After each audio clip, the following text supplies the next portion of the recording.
Stone Hearts. Philosophical views on fundamental questions of life. From articles by Marios Leftheriadis with the general title Stone Hearts, Message of Hope. 3 sections are included. First section. Universe, Man, Soul. Consisting of 22 articles. It deals with the issues of the creation of the universe and the existence of God, soul, and free will in man. It includes all the latest existing relevant theories, and a wealth of research that has been done on the nature of the human brain, and the hitherto unanswered questions that science has about it. Is the brain an organ that has 2 beings, the material, and the spiritual? That is, it is a machine. From flesh and bones, which, however, is directed by the soul, which also has the consciousness of existence, or, is the brain merely a meaty computer that, unknown to itself, has acquired self-awareness of existence? Section 2. Life Lessons. Consisting of 7 articles. It deals with and describes in detail the characteristics of toxic and negative people, by categories of cases, i.e., kleptomania, avarice, envy, manic depression, inhumanity, sadism, evil, and the treatment with kindness. To help you isolate them before they hurt you, but first show them how to treat them. Section 3. The great scientists talk about God. Consisting of 1 article. It describes in detail what the great scientists and philosophers of all times have said about God, such as Plato, Copernicus, Kepler, Galileo, Descartes, Newton, Darwin, Laplace, Pasteur, Einstein and others. In addition to my personal knowledge and positions, some information and texts taken from the web and various publications were used to write these articles. If I have failed to cite some sources, please let me know so that the relevant completion can be made. First section. Universe, Man, Soul. Brain and Mind. By mind we mean the separate entity, or function of the brain, dualism, or monism theories, that programs the brain. It is clarified that the term mind includes all relevant terms, mind, spirit, soul, self-consciousness, etc. The study of the brain by science usually begins with the assumption that everything happens exclusively by this organ, and that the mind is a function of it, which exists only when the brain is awake. It is the theory of monism. But because there are properties of the mind that cannot be interpreted solely by the function of the brain, the theory of dualism emerged, that is, the mind is an independent, non-material entity, completely of a different nature from the brain. In both cases, the question arises, from where does it receive the energy to function the mind, and what is the nature of this energy? We know that the brain works by transmitting information between its neurons, through electrochemical stimuli. The source of energy for the brain is carbohydrates and mainly glucose. And in the case of monism, the mind, as a function of the brain, must use the same energy to function. But in the case of dualism, there are phenomena of function of the mind which cannot come from its function through the energy of glucose in the brain. And these are telepathy, that is, the transfer of thought from mind to mind, regardless of the distance between them, telekinesis, or psychomotion, and swinging, phenomena proven to exist, especially swinging. Transmission of thought means the transfer of images through an unknown form of energy, which works the mind, and which energy is transferred from mind to mind.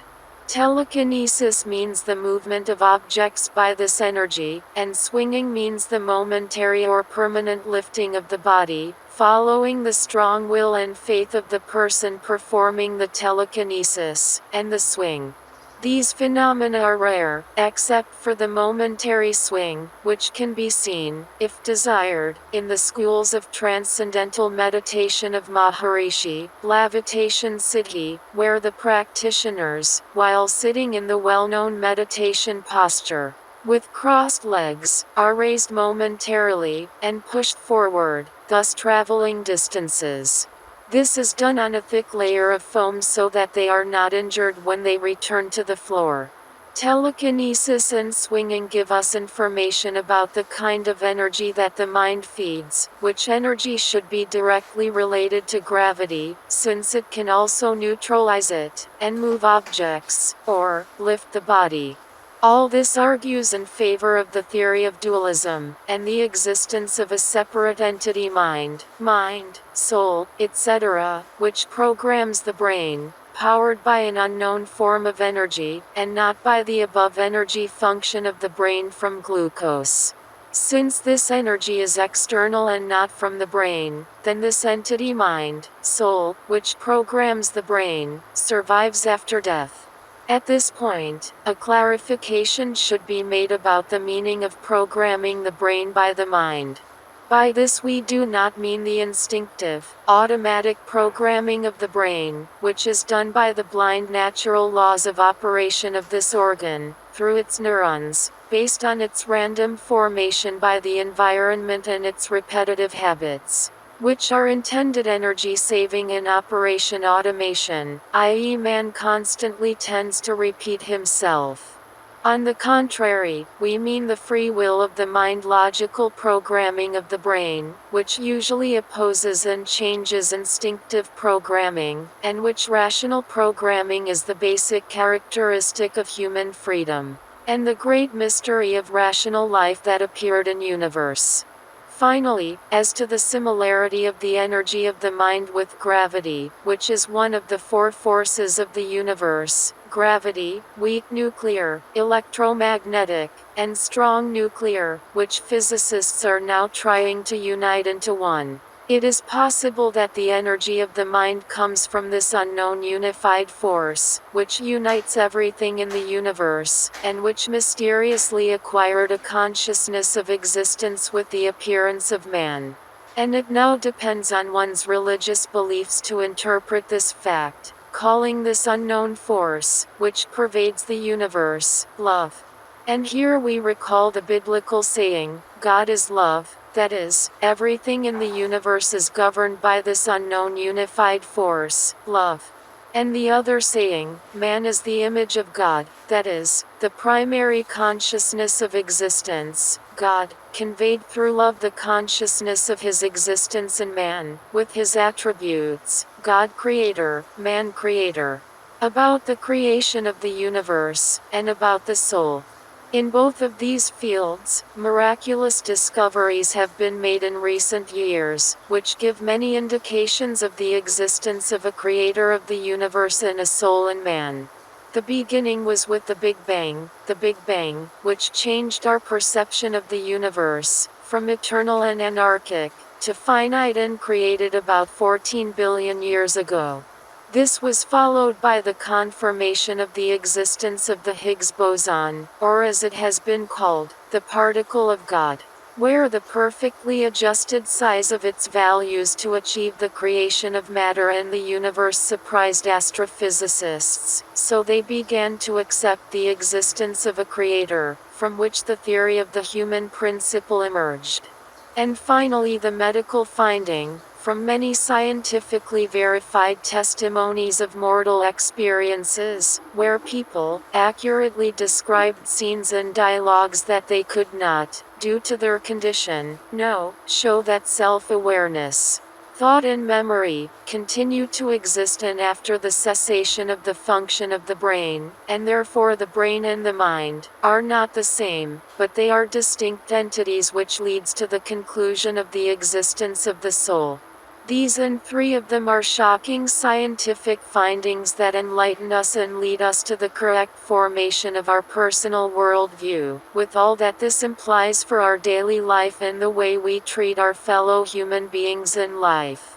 Our view of rational life and man now takes on another dimension, because if man did not exist, the universe would not exist, because only man knows that the universe exists.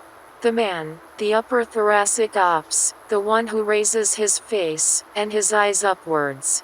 Regarding the afterlife, what is characteristic is what the Cypriot professor Loukas Christoforou, president of the Academy of Athens, said in an interview with ERT 36-2011. If there is no life after death, then this life is the worst joke I have ever seen, and I have never heard. About the creation of the universe. How did the Big Bang, created by the universe, happen? Was it a coincidence, or not? In the big question of astrophysicists, and not only, in from where the Big Bang arose, and if it was. Heisenberg's principle of uncertainty, whose application is the quantum oscillation of zero, could provide an answer, because it predicts the random appearance of particles in space out of nowhere, which has been verified experimentally. But presupposes existence, before the Big Bang, natural laws, space, and time. But science rules this out, because before, there was nothing, and everything was created after the Big Bang, and that's why it has ruled out the Big Bang coincidence. In addition, random event is characterized as one, selected from many existing events, and not from non-existing ones. In addition, there is the Higgs boson, the so-called particle of God, which was verified on July 4, 2012, which is 10,000 trillion times weaker than its maximum value. This value is critical because if it were slightly different there would be no physical structure in the universe. That is why various theorists have tried for decades to understand why it has such a well-regulated size, that if it deviated slightly it would not be possible to concentrate energy in atoms and create matter in the universe.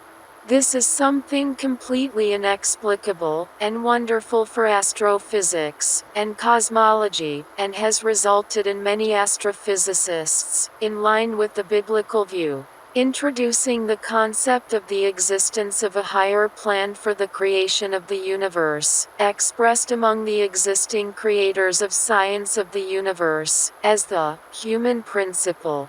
This principle explains the reasons why the universe was created and has age and these fundamental physical constants that are necessary to host life, which is conscious of its existence, that is, man.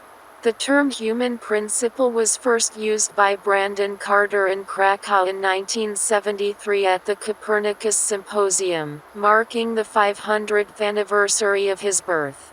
Thus, from a purely logical, philosophical point of view, the biblical and the scientific point of view are equivalent, and it is a matter of terminology. Men call the pre-existing state God, and supersymmetry, or primordial state. And their difference is that the biblical view was formulated millennia ago, while the scientific one proved and actually confirmed the biblical a few years ago. It should be noted that until the beginning of the 20th century, science believed, in stark contrast to the biblical position, that the universe is eternal, stable and unchanging. And Abbas and astronomer Georges Lemaître were the first to express the view of a changing universe created by the prime man, and for the first time Fred Hoyle, in his radio show on BBC, the text of which was published in 1950, gave the terminology, Big Bang, for the primary Big Bang.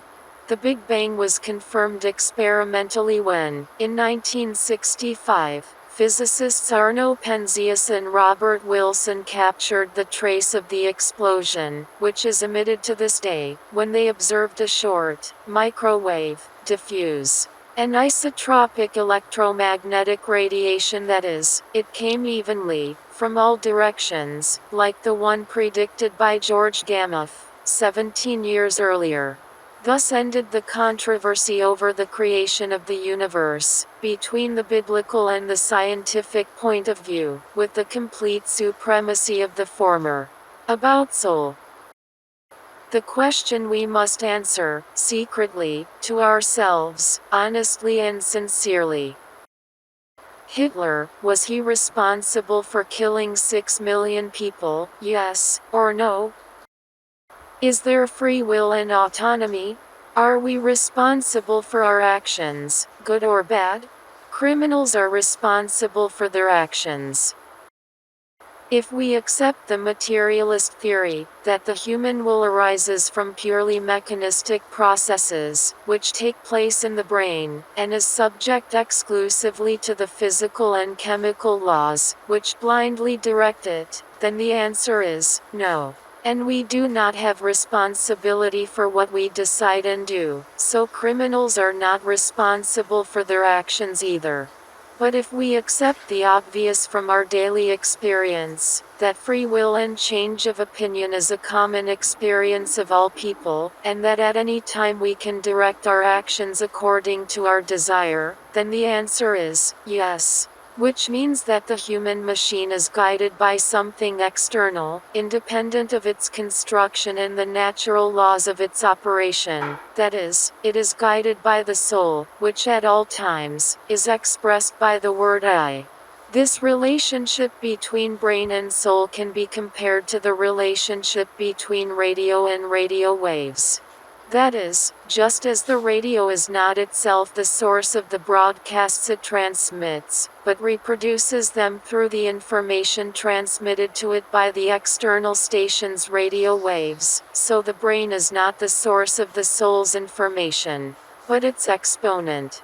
And if one is destroyed, the radio, or the brain, does not mean that the other is also destroyed, the radio waves, or the soul.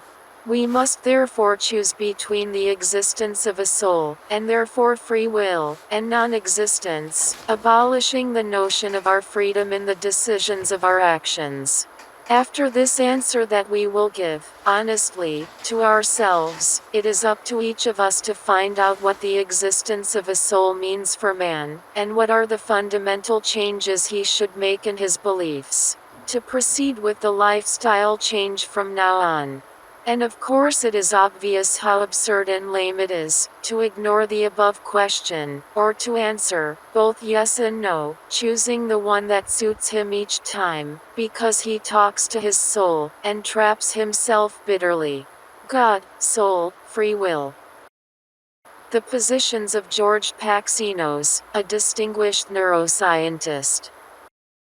The positions of the leading Greek neuroscientist, Professor George Paxinos, who lives and works in Australia, as head of a research center, and who declares himself an atheist, and publicly claims that there is no free will and soul in man. The mind is the energy of neurons. And, like the Greek parliament, every neuron says its own thing, and someone wins in the end. In the emotional field, egg and love, there is no free will. You cannot direct your on other issues besides emotions. It is more difficult to prove that there is also no free will. You think you decide to go see this movie, not the other, but in reality, your brain has already decided, it informs you. Your decisions are a matter of neurons.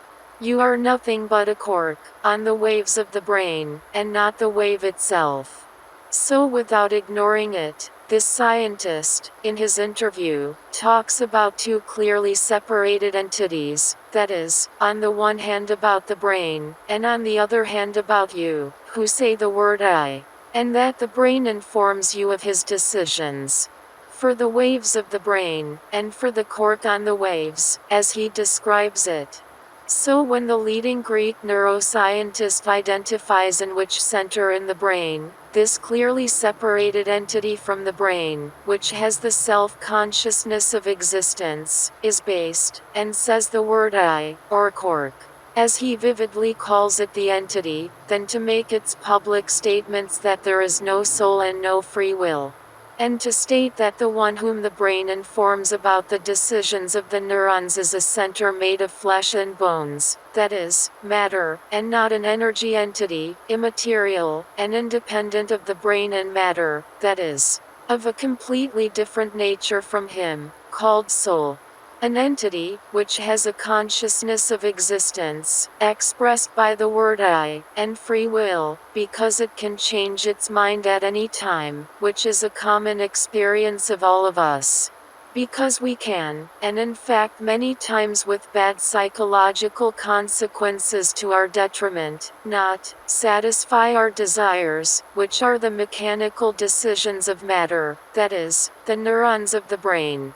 And we do this especially in our emotional states, love, hate, anger, etc., mentioned by the main professor, and he invokes them as proof of the absence of free will.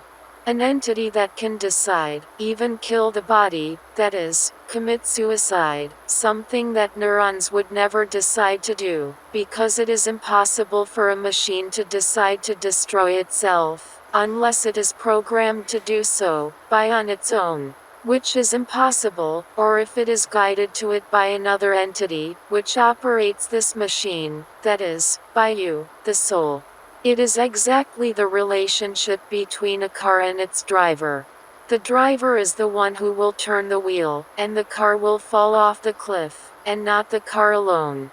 So I inform him, although he will know much better than I do, that so far such a center in the brain has not been found, although large parts of it have been removed, without the patients having lost consciousness of their existence and the I there. So I beg him to be silent, because these are highly personal positions that everyone has for themselves, and they do not drum up, unless there is a reason to do so. Because his position is extremely dangerous, that man has no free will, and therefore is irresponsible for his actions. And of course, he has every right to believe that, and no one accuses him, but he does not understand that when he says it publicly, he gives forgiveness to every criminal, for his crimes, and that he acquits Hitler. For our 6 million fellow human beings, who killed in the Holocaust.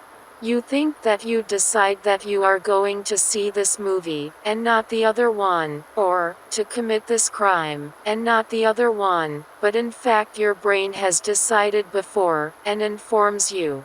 Your decisions are a matter of neurons. So it is as if this scientist is saying the following, addressing the criminal, who the criminal gladly accepts, because not only do they offer him forgiveness of sins for his deeds, but they also give him an excuse for doing them. The same is true of any one of us who, because he is interested in his own self-interest, commits illegal, indecent, or immoral acts to the detriment of his fellow human beings. You think you decided to commit your crimes, but in fact your neurons have already decided, and they just inform you of their decision, and you can do nothing but obey and commit crimes, because you have no free will. And therefore you are irresponsible for your actions. And believe that, because I'm telling you this, with the prestige I have as a leading neuroscientist, and an expert in the subject of the brain. Quotation mark. So in a nutshell, this scientist concludes that he publicly supports the following. There is no God, so. There is no soul, so. Man has no free will, and is irresponsible for his actions. Therefore, whatever you do in your life, good or bad deeds, you are not, responsible, but your neurons, that is, matter. Conclusion. No, you have regrets, for what you do, it is not your fault. These are inferred from the words of the Greek scientist, in his interview with City Patros, who has the right to believe them, but should not say them in public, because it reinforces the irresponsibility of people for their actions, with all the negative consequences that have those for society. And of course a useful conclusion that emerges from the above is that, if we follow the reverse reasoning, that is, man is responsible for his actions, therefore. Man has free will, therefore. There is a soul, therefore. God exists. Then, by checking ourselves if we have free will and are responsible for our actions, we know directly, and through personal experience, the existence of the soul and therefore of God. In addition, the famous father of modern neurosurgery, Wilder Penfield, during his career, also tried to prove that the mind and consciousness originate exclusively from brain processes. However, he, unlike George Paxinos, revised his initial views, due to the observations he made, during operations on more than 1,000 epileptic patients. In particular, while the patients were conscious, it stimulated with the help of electricity, some motor centers of the brain, the hand, thus causing the involuntary movement of the respective limb. At the same time, he called on patients to block this movement, of their own free will, using the other hand. So as the patients fought against themselves, they confessed that the involuntary movement was not done of their own free will. In other words, they treated themselves as a being, separate from their body, and no electrical stimulation affected the patient's perception, or their will, to believe that this movement was voluntary. Penfield dared to explain that man not only has a brain, which is material, and was stimulated to cause motion, but also a non-material reality, mind, which interacts with him brain. The above is described in his book, The Mystery of the Mind, in which he characteristically describes his following experiment, which he repeated hundreds of times, in different ways. He created a high-tech system to monitor the brain activity of a patient, who was told to make simple movements, such as raising his hand. When he picked it up, part of his brain was activated and the patient described the incident with the words, "I raised my hand." When he brought his hand down, the part of the brain that appeared to be inactive, and the patient described the incident as, "I put my hand down." Then Dr. Penfield, using state-of-the-art technology, artificially activated the part of the brain, and the arm was raised. The patient described the event with the words, "My hand went up on its own." Dr. Penfield specifically asked, "Did you raise your hand?" The patient answered with complete certainty, "I did not raise my hand. My hand rose by itself." When Dr. Penfield turned off the brain and the arm fell, the patient described, "My hand fell down. I did not lower it." This simple experiment had profound implications. In both cases, the brain was activated to raise and lower the arm. In the second case, Dr. Penfield, who was an external agent, activated the brain. But what was the factor that activated it in the first case? In both cases, the brain served as a machine for transmitting the intention of an agent. In the second case, Dr. Penfield conveyed the intention. In the first case, however, who was the one who conveyed the intention? Could the mysterious factor be the soul? The movement of the hand, in this case, was made by the patient, of his own free will, obeying Dr. Penfield's request to raise his hand. Willingness is the factor that activated the brain, which mobilized the body and raised the hand. So it could, at will, be the soul, the mind, the spirit, or, as we call it, but not the brain, which is the machine that transmitted the movement to the hand, obeying both cases to the agent who gave the order. Dr.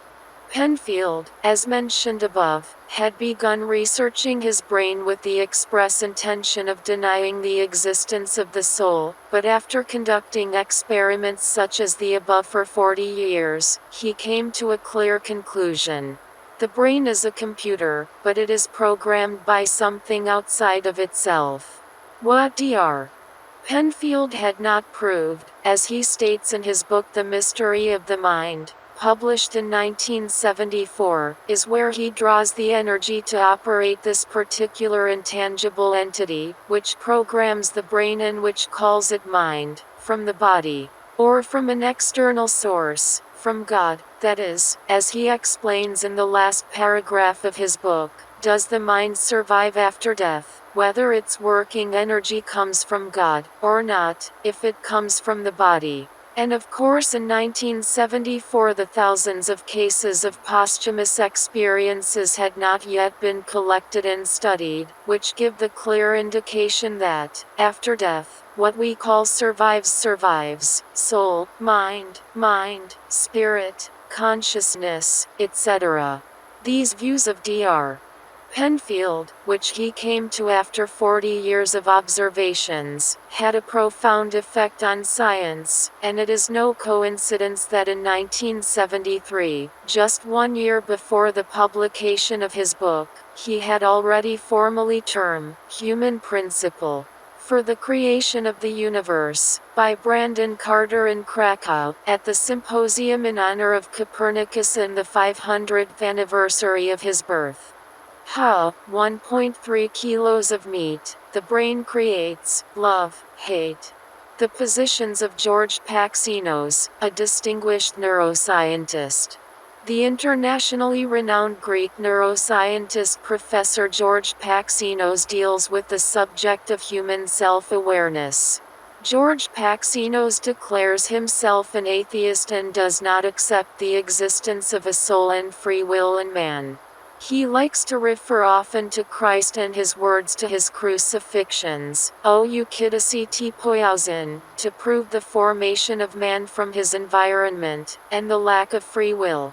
Nevertheless, it is honest, he formulates the introductory phrase of this article, that is, 1.3 kilos of meat, the brain creates love, hate. And admits, as you will see in the attached video, that science is unable to explain the following. How was the consciousness of existence created in man, that is, the self-consciousness? And therefore, how does man know that he and the universe exist? Who in man says the word I and knows that he is one, and unique, in his body? Such a center in the brain, which says I, does not exist. By whose free will, Centurion Longinos, the head of Christ's crusaders, Longinos was among them, about whom Christ said, Leave the Father, they do not know what they are doing, together with 2 of his soldiers, they changed their minds. Despite the fact that they were burdened by the environment in which they had been formed, they became Christians, they martyred and they were sanctified.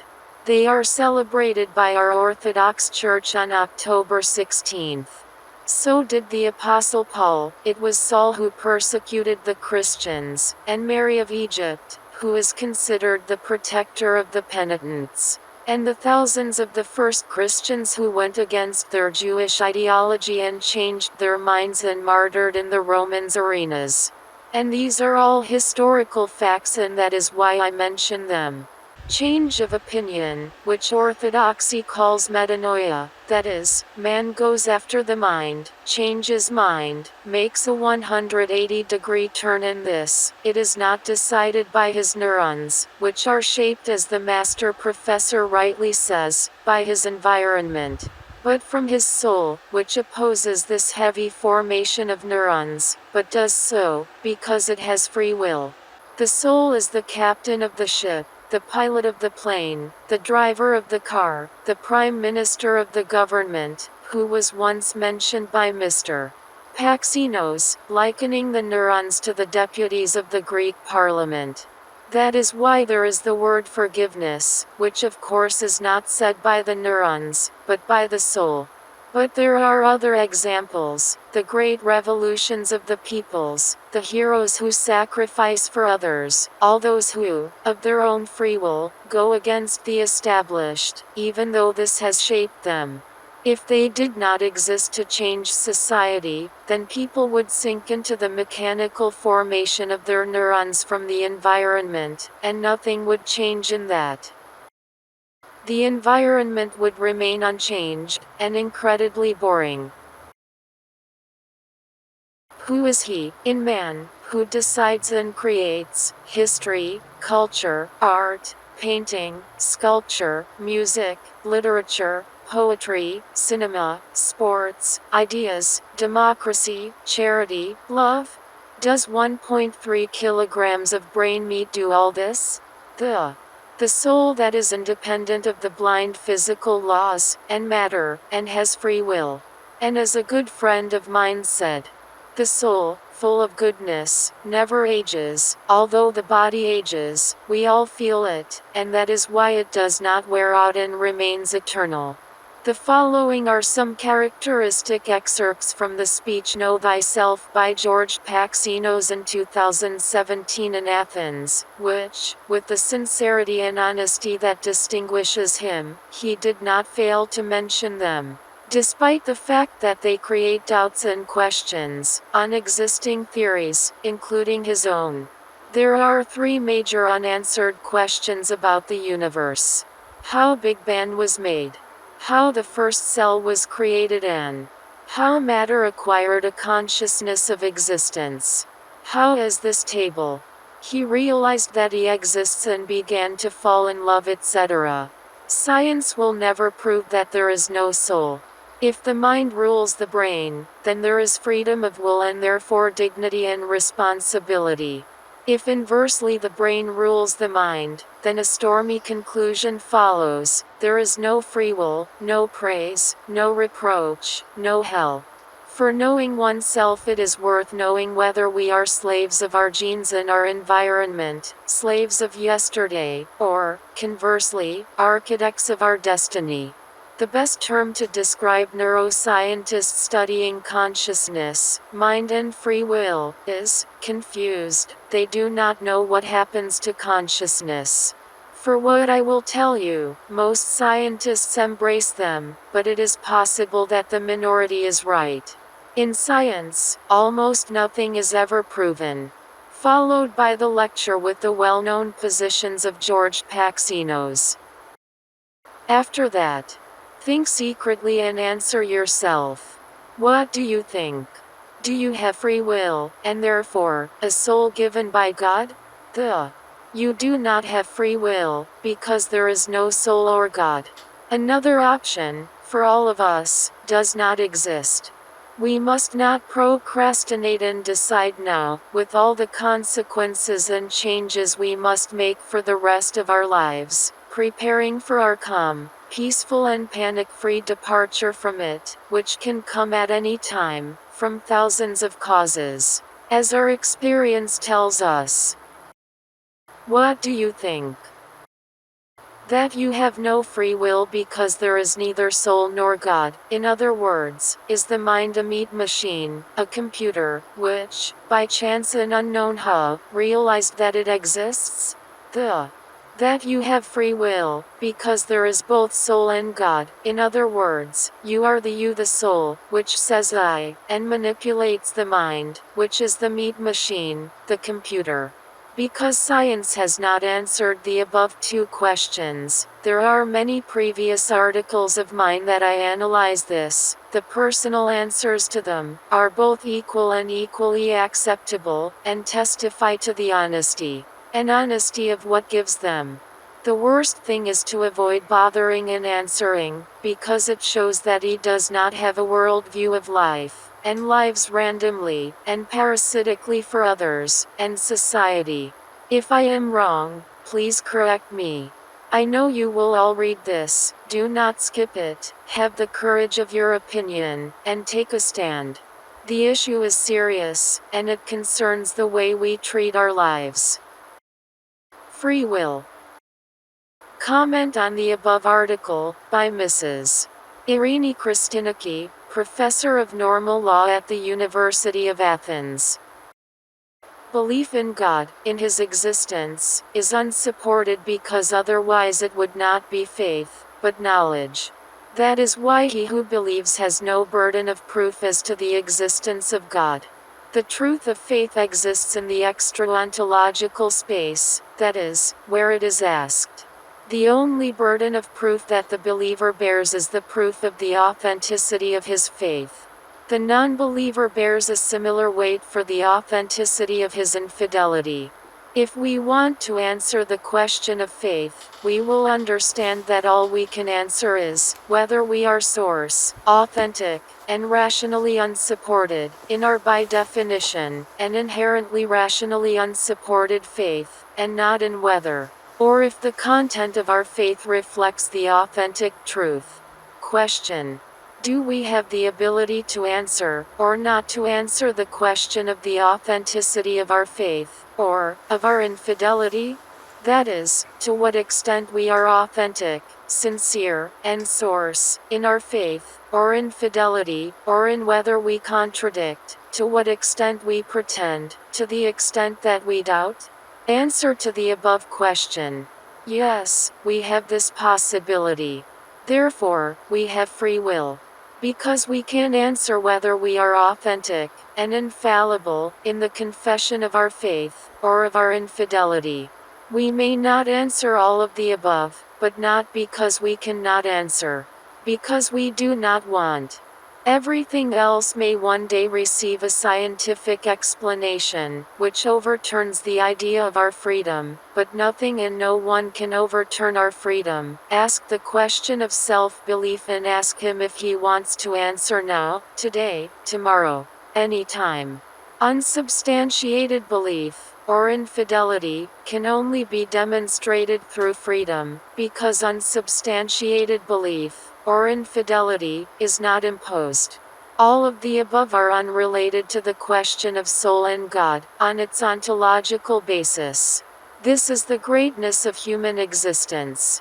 He has proven free will, without any proof of the existence of God, and soul. Free will.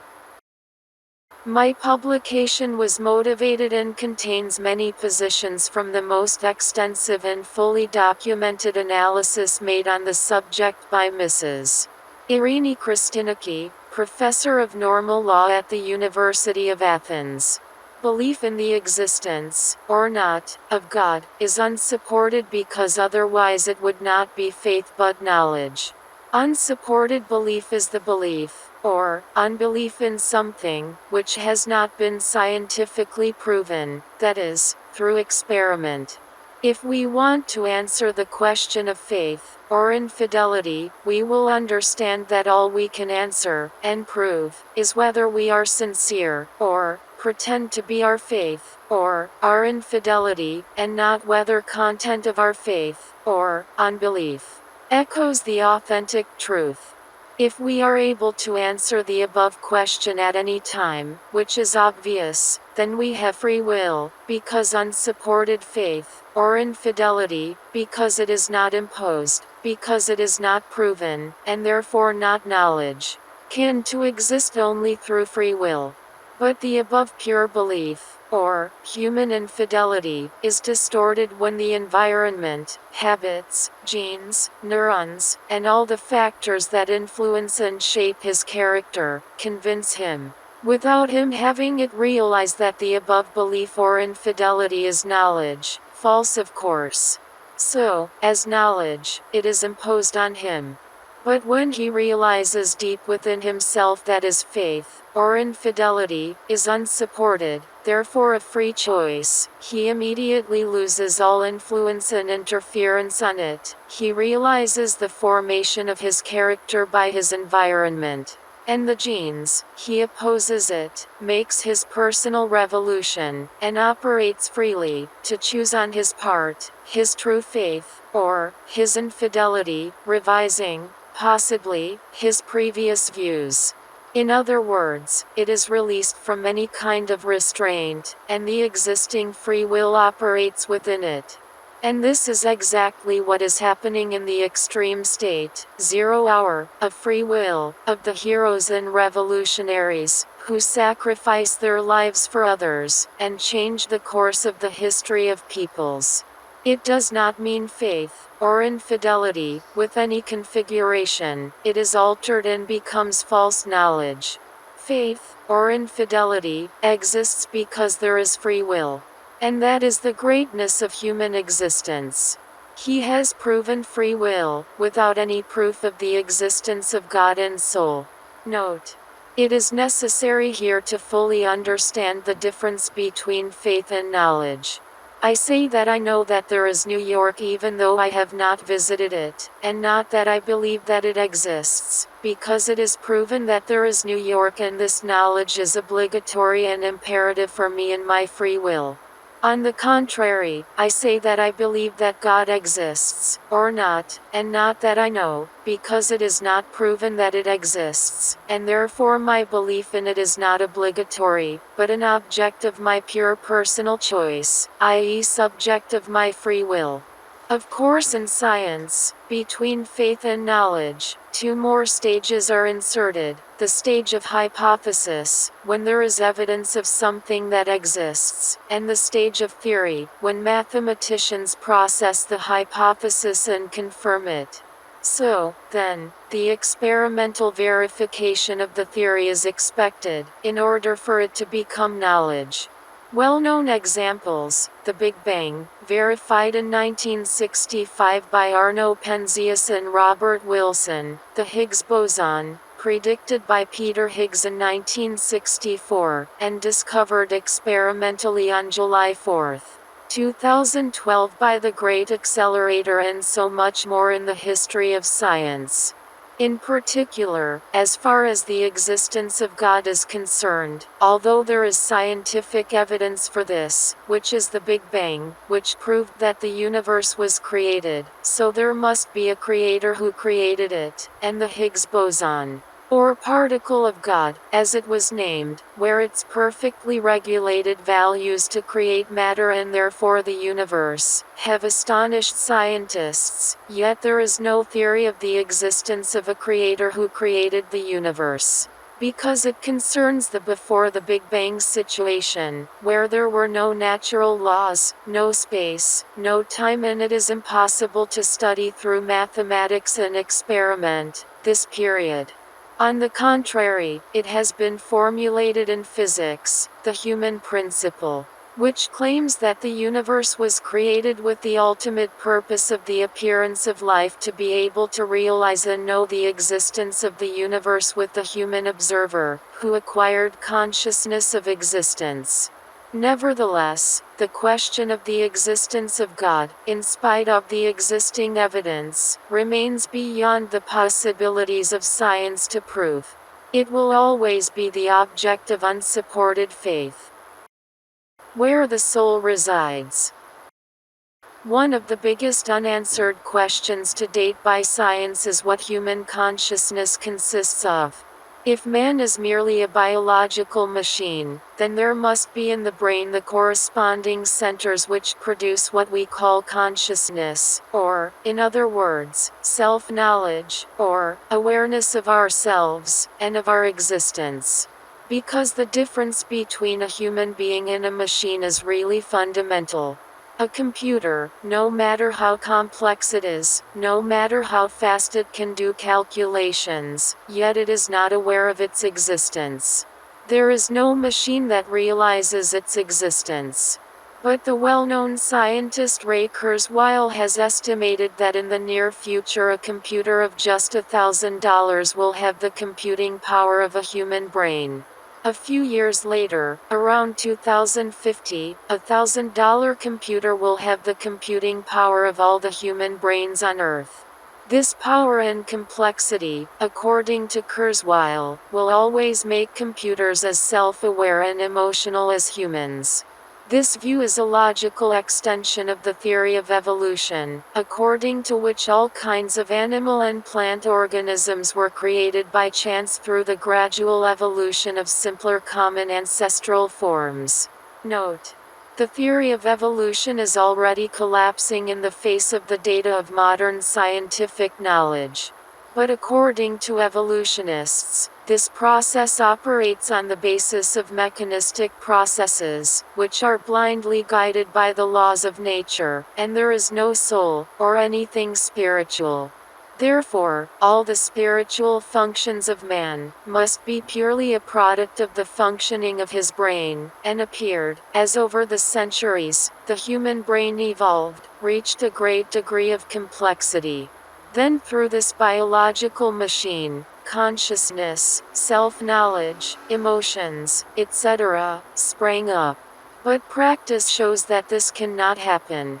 You can extend the power of computers as much as you want, and again they will not become conscious, because all they will do is shuffle symbols, said John Searle, a professor at Berkeley University who specializes in mindfulness. But man, having spiritual functions, can he really be merely a biological machine and his consciousness be the product of mere brain activity? Current data and results of recent scientific research come to give evidence for the opposite view. If consciousness originates from purely biological functions, then there must be some center, or some centers within the brain, that produce consciousness. And if for some reason these centers are destroyed, or stop working, due to illness or accident, then the person should lose his personality and the quality of self-awareness. However, many patient cases have shown that this is not the case. A typical example is a man named Roger, whose large part of his brain was destroyed due to severe viral encephalitis. In particular, 3 areas that are thought to be related to our self-consciousness were almost completely destroyed. Nevertheless, medical examinations showed that this man's self-consciousness remained intact, and apart from the memory loss, his other mental functions are within normal limits. To Vimeo newspaper, August 23, 2012.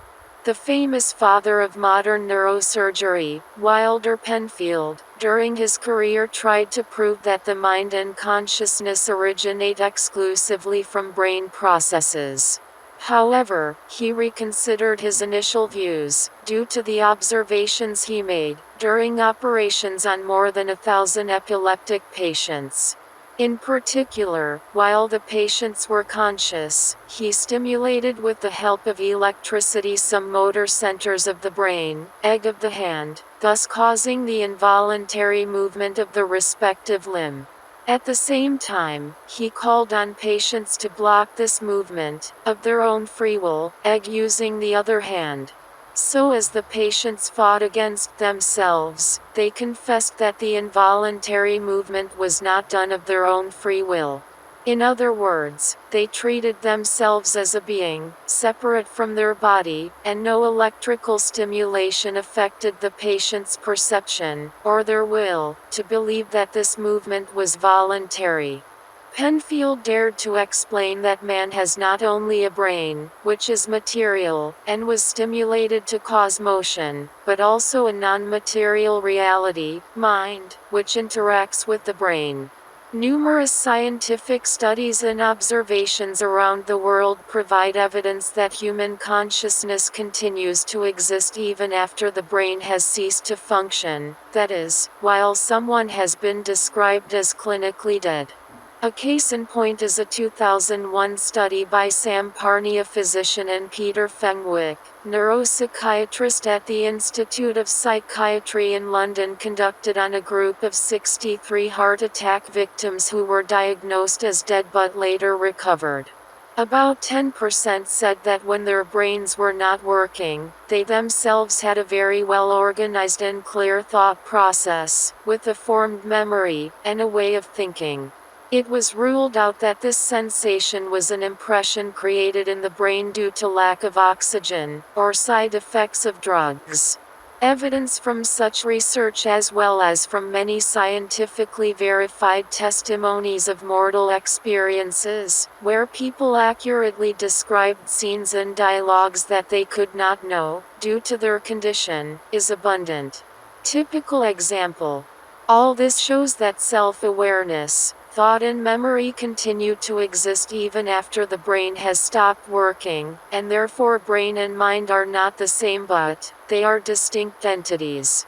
If the consciousness of human existence, expressed by the word I, and dictates his free will, arises from purely mechanistic processes, which take place in the brain, then it is subject exclusively to the physical and chemical laws, and is blindly directed by them. With this kind of view, in essence, there is no freedom of will, but every reaction of man is the result of the programming of his brain by genes, and the laws of nature.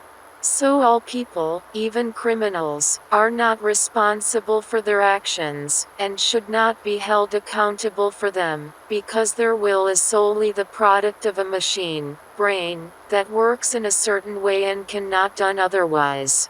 But the inappropriateness and contradiction of this reasoning is obvious, as free will and change of opinion are a common experience of all people. So if we assume that there is no soul that activates and passes decisions on behalf of the body, this abolishes the concept of free will. Man must therefore choose between the existence of a soul, and therefore both free will, and non-existence, abolishing the notion of his freedom, in the decisions of his actions. Many people, who due to an accident, or illness, fell into a plant state, when at some point they were able to communicate with their environment through special computers, stated that despite their brain condition, they are fully aware of themselves, as well as perception of what is happening around them. This shows that, even when the brain suffers such damage, man as a personality continues to exist, and to perceive himself. He is simply unable to communicate, and to respond to the stimuli he receives. So the relationship between the brain and the mind can be compared to the relationship between a radio device and radio waves. That is, just as radio is not itself the source of the output of the broadcasts it transmits, but the exponent of the information transmitted by the radio waves, transmitted by the antenna of a station. So the brain is not the source of consciousness and mind, but their exponent. When a radio device fails to play audio due to a fault, it does not mean that the radio station has stopped broadcasting. So even when due to some damage the brain is unable to reproduce the expressions of the mind, it does not mean that it ceased to exist, or, the mind and self-consciousness were destroyed. The soul. It is your subjective experience that you exist, the I you say, yourself. It is the being that feels and lives life, it is you. Does the soul exist?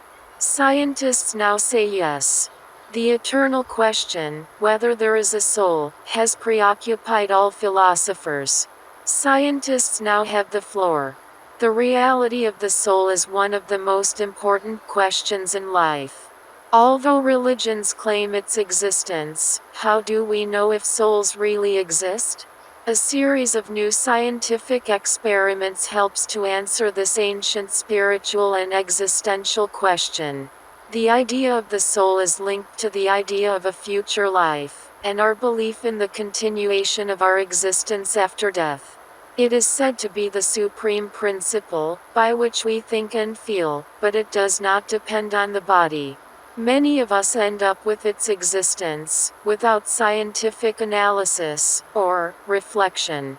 Indeed, the mysteries of birth and death, the game of consciousness, dreams, and even other mental functions, such as imagination and memory, suggest the existence of a vital force, related to life, a flame of vital importance, which it also exists independently of the body.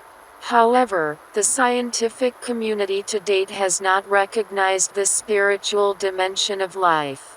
He told us that we are only the activity of carbon and certain proteins, that we live for a while and die. And the universe?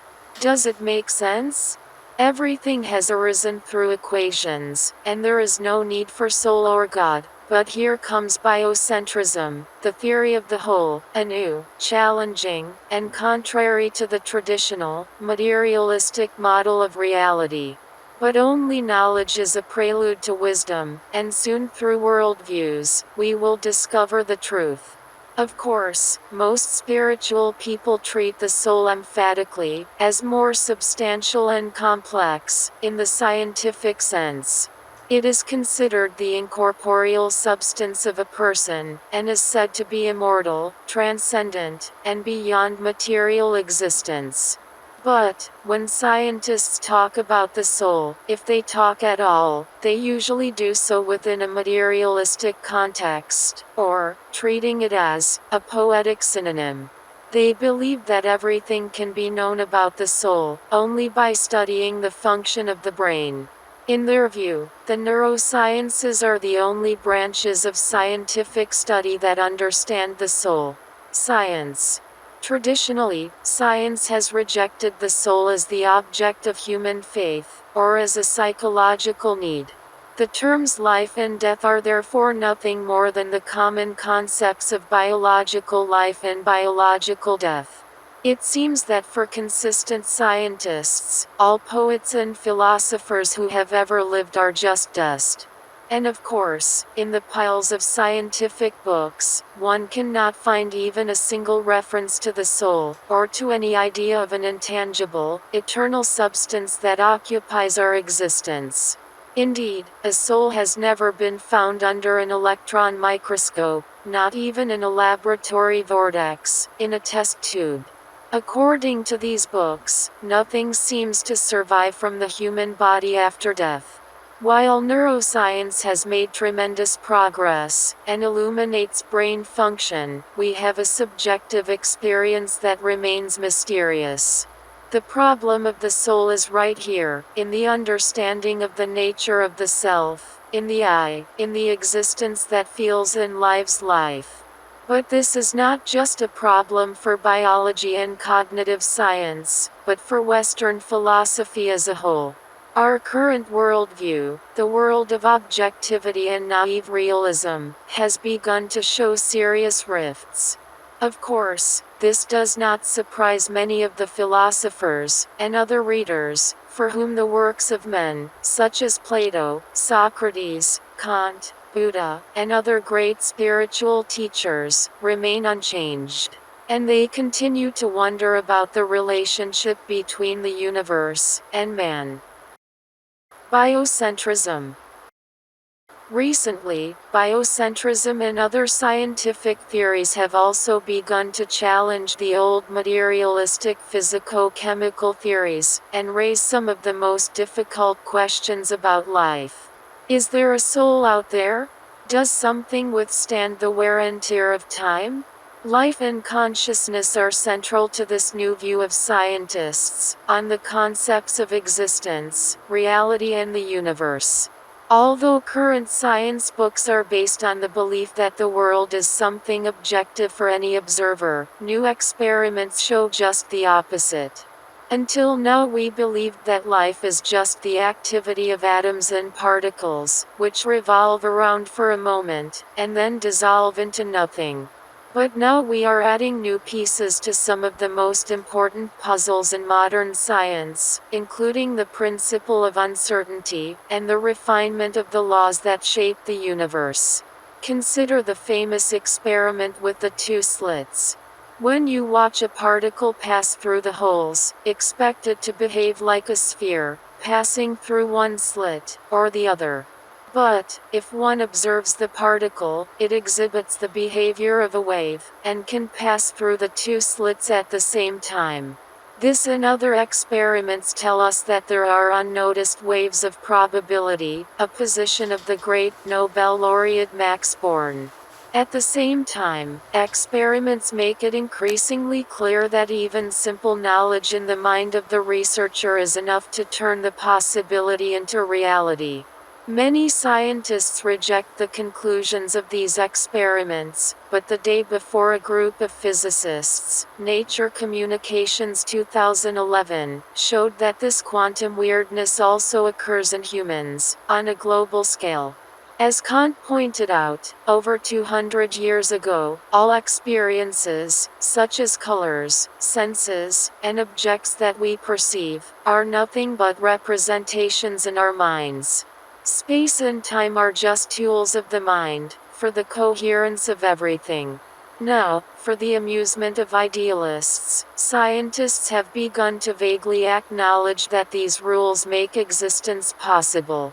The results of quantum physics, and not only, show that a part of the mind, the soul, is immortal, and exists outside of space and time. The quantum soul.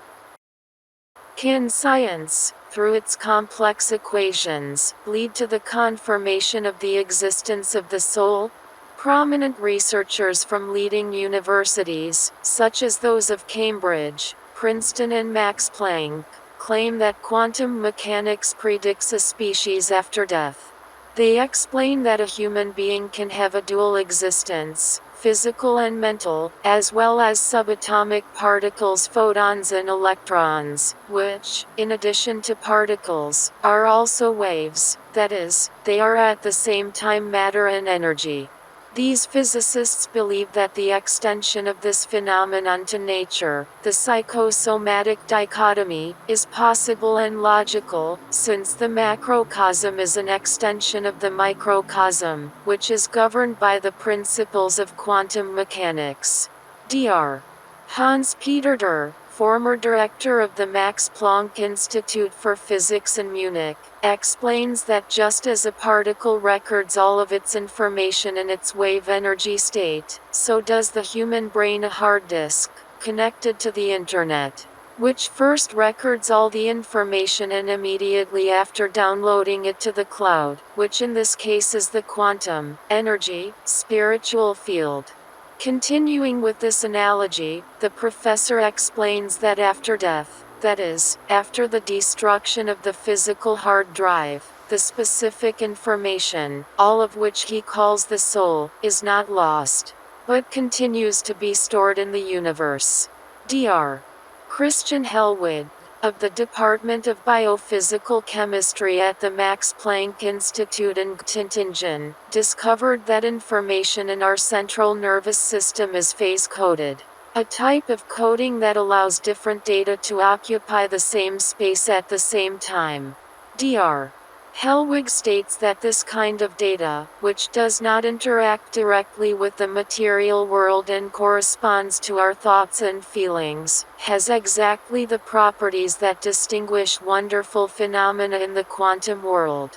In agreement with the connection between the spiritual characteristics of man and quantum mechanics, Stuart Hameroff, emeritus professor in the Department of Anesthesiology and Psychology, and director of the Center for Consciousness Studies at the University of Arizona, and Sir Rhondda I. Pedro of Wadham College, University of Oxford, had, about 30 years ago, in 1996, proposed a theory according to which the overall function of the brain comes from quantum vibrations that take place inside the microtubules of the nerve cells of the brain.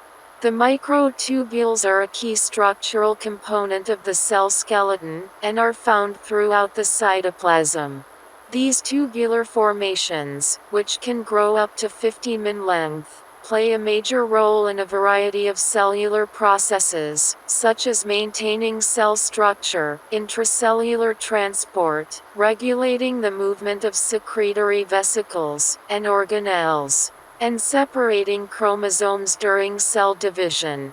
What the two distinguished scientists ultimately proposed to the scientific community, which reacted with tremendous negativity, was the idea that what we call consciousness, and the Christian soul, is in fact a quantum computer, made of the primary threads of an incorruptible creation, and that the brain is nothing more than an instrument that acts simply as an amplifier of this quantum, immortal computer. And when the brain is destroyed by death, all the information and existence of this quantum computer is not lost, but remains integrated in the indestructible universe, from which it came, and of which it is an integral part. In 2013, Anirban Bandyopadhyay's team at the National Institute of Materials Science in Tsukuba, Japan, actually detected quantum vibrations in microtubules. Verifying remains stubbornly in denial, without proof. This story comes in response to all the atheist scientists, who claim that we are only matter, and that there is no soul, who are sure that they do not see, and cannot measure, does not exist, and that they are sure that science, finally, he managed to kill God.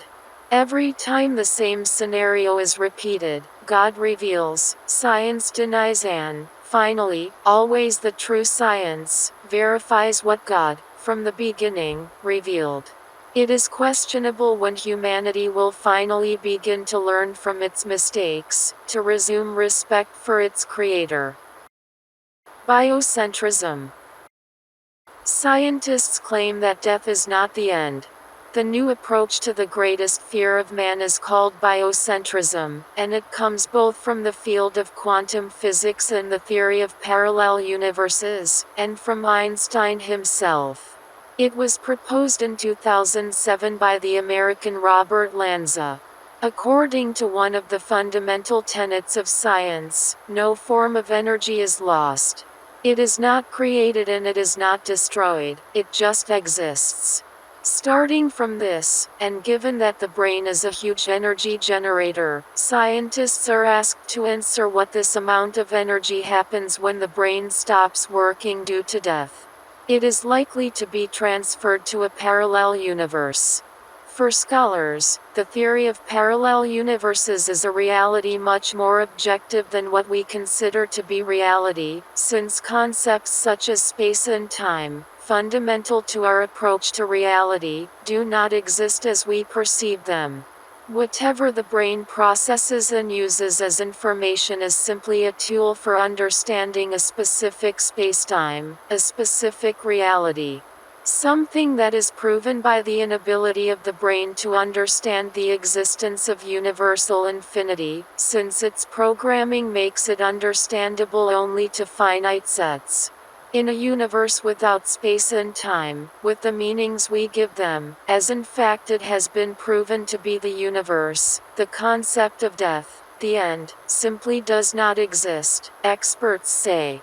There is the experience of death, as we experience it with our specific functioning brain, but to what extent does this experience correspond to an objective reality, for which we have no tools of understanding? Einstein himself had admitted on the occasion of the death of a friend of his, Besso. Besso left this strange world, just before me. But that means nothing. People like us know that the separation between the past, the present and the future is simply a stubborn illusion. According to the study of scientists, immortality is not a constant existence in a world without end, because very simply as a concept, it resides outside the concept of time as we know it. In a world beyond our perceptual capacity, and from what we consider real and not. As much as our limited ability to determine reality is a given, so is our ability to determine non-reality. That which is not limited by space, time and the laws of a millimeter of the universe, but extends to its entire creation and its parallel, infinite forms, like spacetime. What is habit and character? We do not live, we are dead and we do not know it. Habit, or character, which is the set of habits, is the automated function of the body to facilitate the brain and not to use its conscious function which tires it. It is in the conscious function, however, that the free will of man is expressed, which is out of habit and character. However, if the brain is defective, its conscious function is difficult, and that is why it must acquire many good habits, in order to be able to live. The conscious function tires the brain which wants to function automatically like a robot, and it does so through the thousands of images that its habits and character have accumulated to help it. In addition, habits and character create categorizations in the brain, to characterize immediately that it is against him and not to use his free will to judge, which is tiring. So we say he is a fascist, communist, right, left, idiot, smart, atheist, Christian, Jew, Muslim, etc., and immediately stick the label that our character has already prepared. Without getting tired and with our free will to see who really is the one in front of us, and we are almost always wrong. The personal revolution that man usually makes around the age of 20, is the only glowing stage in his life that triumphs his free will, that if he does not then understand what we are saying now, he follows the stage of creating habits and character, who suppress and destroy his free will, as the years go by. And in the end he ends up being a robot, without will and with the complete absence of his free will, guided by all the automated functions of his character, and to constantly repeats himself. He is not alive, he is dead and he does not know it. Getting rid of the automated function imposed on him by his character requires intense energy, but when he succeeds, it relaxes him and creates a feeling of supreme joy because it gives him a fresh look at everything around him, which is like to see them for the first time because he sees them now and just as they are. This is the to be here and now, where the free will of the man who always keeps him new triumphs. Comment on the above article of Mrs. Irini Christinaki, Professor of Normal Law at the University of Athens. However, some people with automated daily lives may have an exuberant inner life. This wealth of the soul cannot be achieved without the here and now under discussion. On the contrary, some seek freshness in the object of vision, and not in its subjective perception. Their obvious life has alternations and abundance of new performances, occupations and experiences. But their inner world remains immobile. Both approaches are very human. They are methods of dealing with existential stress, ways to forget the certainty of death, based on the oblivion of death. However, the only way for a person to stay alive is to have a lasting memory of the first time he realized that his death was a certain fact, that it was going to happen. This usually happens in childhood. Memory of death means acceptance of the idea that we are still alive. If from a young age we learn to live every moment with the value that death gives us, our soul will not grow old. That is why it is halfway to learn to our children to follow a specific program. The other half is to teach them to gladly accept deviations from the program. To enjoy a moment you have to accept that enjoying it will last a moment. What is love? Love is a feeling of intense affection and personal devotion. In philosophy, love is a virtue that represents human kindness, compassion and affection. Love is at the center of many religions, according to the Christian phrase, God is love. Or, also, loves, common focuses of the early Christians.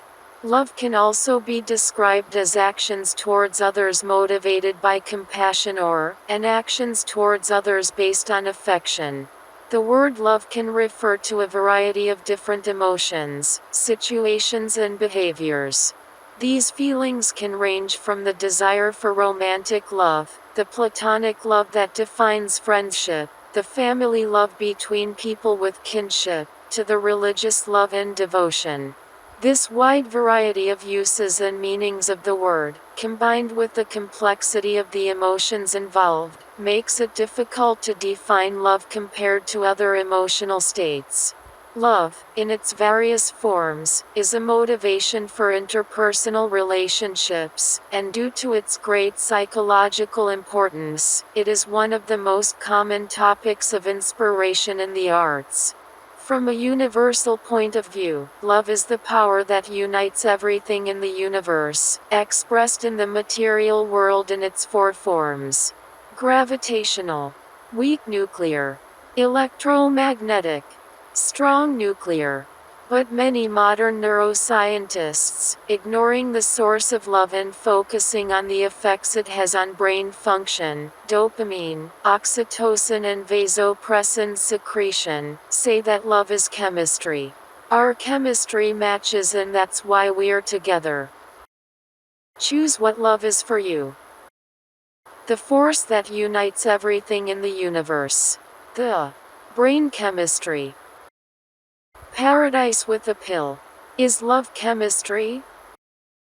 Some neuroscientists, wanting to overestimate the value of their research work and not only ignore the source of love's output, which is the soul, believing that it does not exist, basic position of atheism, and focus their attention on the results that love has, in the secretory function of the brain's secretion of dopamine, oxytocin and vasopressin, and in some changes that it brings to it, which are recorded by the technique of functional magnetic resonance imaging. Therefore, they claim that love is chemistry. And of course, if it is possible to do such a thing, it would be wonderful, because, with one pill the whole world could change, because it would be possible for all people to feel and apply the exhortation of Christ, love one another, and there would be lasting peace in the world. And of course we do not mean the happiness sedatives and antidepressants or, even worse, the drugs. With this pill all religions and political systems would disappear because they would be useless. All human beings would automatically become robots, good and good, without God, democracy and free will, and chemistry would have replaced everything. This seems to be the evolution of atheism, although there is no specific ideology or behavior accepted by all atheists. That is, science will save the world after the failure of the known idealistic systems that ruled for 70 years. Paradise will be a matter of one pill only. I hope this time the neuroscientists who believe all this succeed, who of course, would not want this, and the first me, who could become a saint with a pill, but until then, do not go crazy please. Ho, where's a pain? The practice of ancient Hawaii for the spiritual purification of man. Deal with any of your bad emotional states, selfishness, anger, jealousy, loneliness, fear, etc., after first accepting that you also have a share of responsibility for the problems you have in your relationships with others. Even if you do not have it, understand, and then say, meaning them, the three magic words, slowly, carefully, and with full awareness. Sorry. For my share of responsibility. Thanks. Which I understood on this occasion. I love you. That you made me a better person. Try it. Sadness, loneliness, choice. There is an end to sadness and loneliness. Only in loneliness there is no choice. Choice, of any kind, means conflict. In the choice there are inevitably contradictions. These contradictions, internal and external, give rise to confusion and misery. To escape this misery, one makes the gods, I believe, nationalism, and devotion to various models of activity seem like real needs. By escaping with them, you make them very important, but escape is the way of illusion, and then fear and anxiety appear. The path of choice is the path of sorrow, where pain has no end.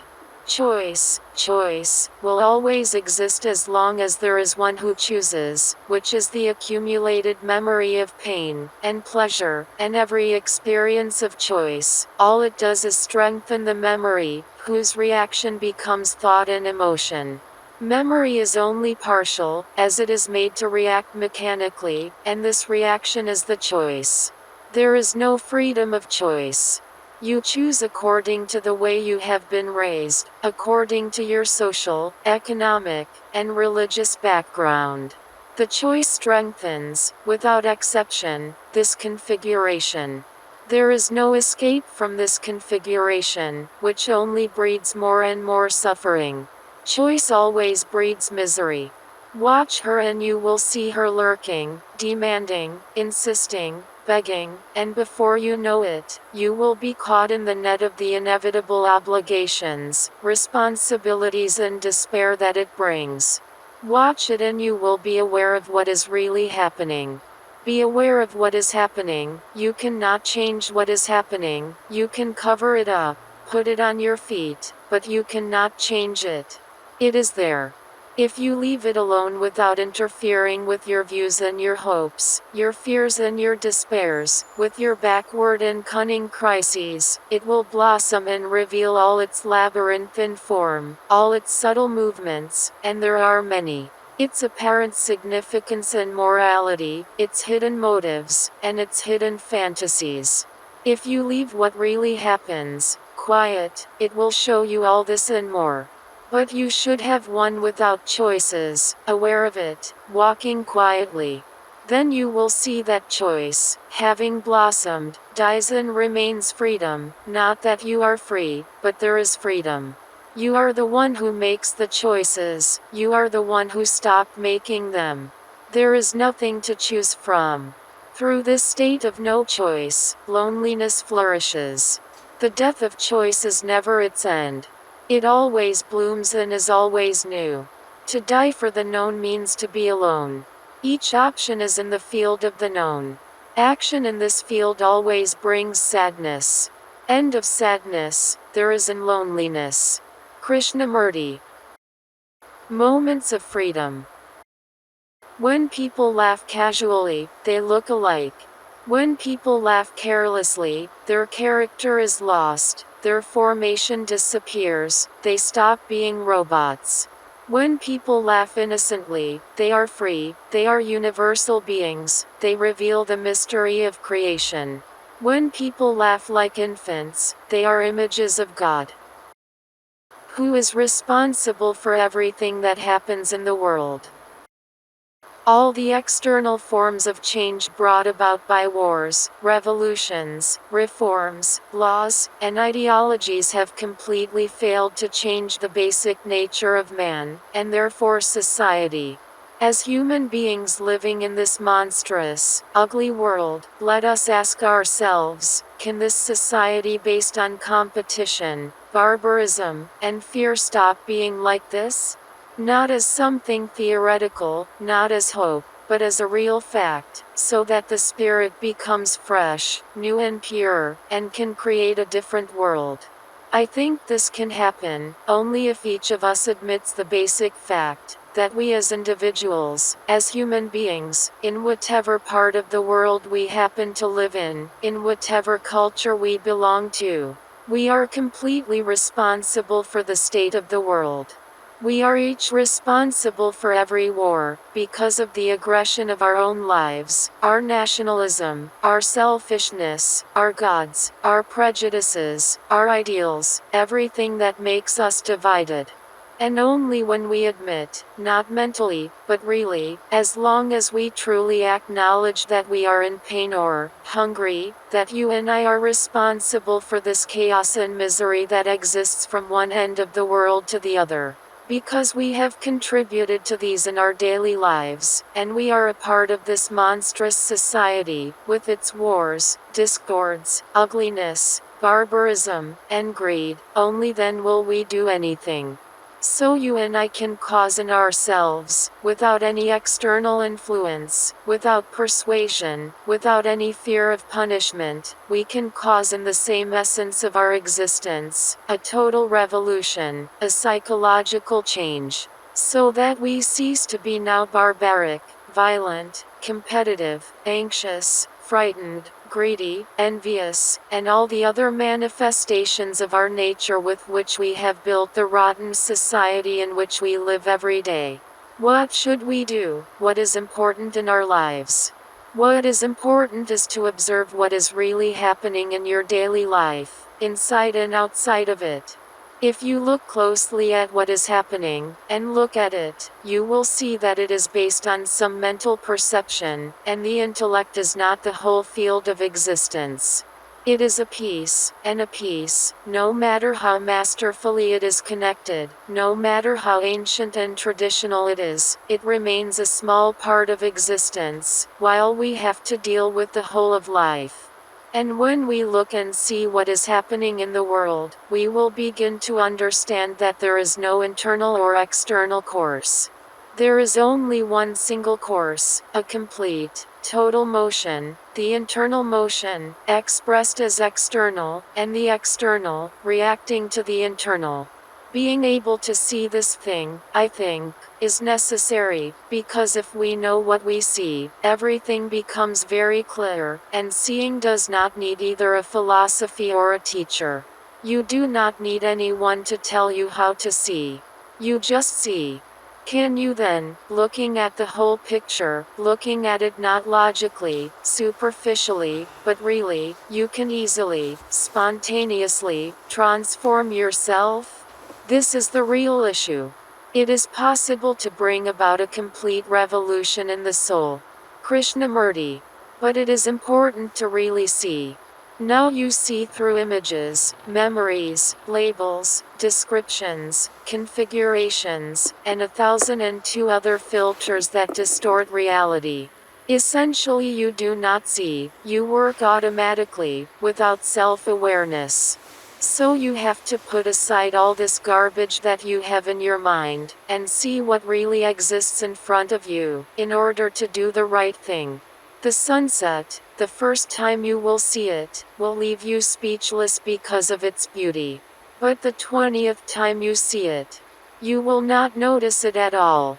This will not have changed, it will be just as beautiful. You will have changed, and the rubbish of your mind will not allow you to see it.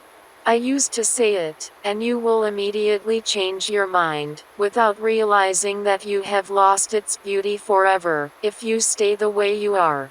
And our lives are full of millions of habits that do not allow us to see, to feel, to perceive what is happening around us, to do something about it. But what is magical, is that the specific moment that you will understand this function of your mind, at this moment, all the garbage disappears from inside you and you see the truth in front of you, around you, inside you. Garbage of course will come again, unless you continue to be vigilant, here and now. Repentance, and metanoia. Much has been said about these two words and I will try to give them another dimension, which reveals the mystery of life, in a simple and direct way. Repentance I says what I did, afterwards, metamello, means that I understand afterwards that I made a mistake against someone else, which hurt me, and I do something to secure what I risk losing because of my mistake. Usually I say sorry, and this after a while and I manage to overcome my egoism, but after I said sorry, what else does he want? Regret arranges us according to the world, may lighten our conscience a little, but it does not lead us to rest and peace. It is an act of interest. We repent of our mistakes and in this way try to fix our affected ego. Repentance, according to materialists, is purely an act of self-preservation performed by neurons and concerns exclusively, according to the laws of nature, the blind mechanical function of the brain. It is about what we do so as not to lose something that we risk, due to some of our misguided energy. And of course, repentance does not mean that something has changed inside us, and that we will not do the same misguided act that led us to repentance, just this time we will be more careful, so that we are not perceived by others. Repentance creates in a person a very bad psychological state, hell, when he sees what he lost with what he did, and realizes that there is nothing he can do to recover it. Judas repented, returned the 30 pieces of silver, and departed unscathed. On the contrary, metanoia I see what I did and I change my mind. Metanoia means that after a serious mistake we made, to the detriment of someone else, we exceed our mind, that is, we change it. And we begin to think completely differently from what we did before, that is, we change life, from now on.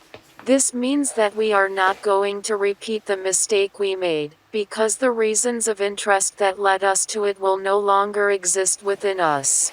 Metanoia can be expressed with the word, sorry, which is said immediately after the commission of the unjust act, but mainly, it is expressed over time with the change of lifestyle, which is perceived by all. Metanoia creates rest and peace in man. It is practical remorse, as is its legal terminology, which concerns a specific unjust act. Metanoia is purely an act of the mind, of the soul, and concerns exclusively the free will of man. It has absolutely nothing to do with the function of neurons and the blind mechanical function of the body according to the laws of nature. Conclusion. If at least once in your life you had metanoia for something you did and changed your lifestyle, you know from personal experience that man is not a meat machine that obeys the blind laws of nature, which randomly shape him, but has a soul or which has free will. The consequence of this is the existence of a God whose, in this way, you have personal experience. It is a very simple and easy way to create your personal worldview of existence, and to adapt your life accordingly. Note: the word metanoia is purely Greek, and does not translate to those who identify it with the word repentance. Repent, in English, does not mean I changed my mind, it means I regret. Pedimento, in Italian, also means repent. Penitentia, in Latin, also means repentance. In almost all Latin languages, the word metanoia is absent. Is it random? Second section. Life lessons.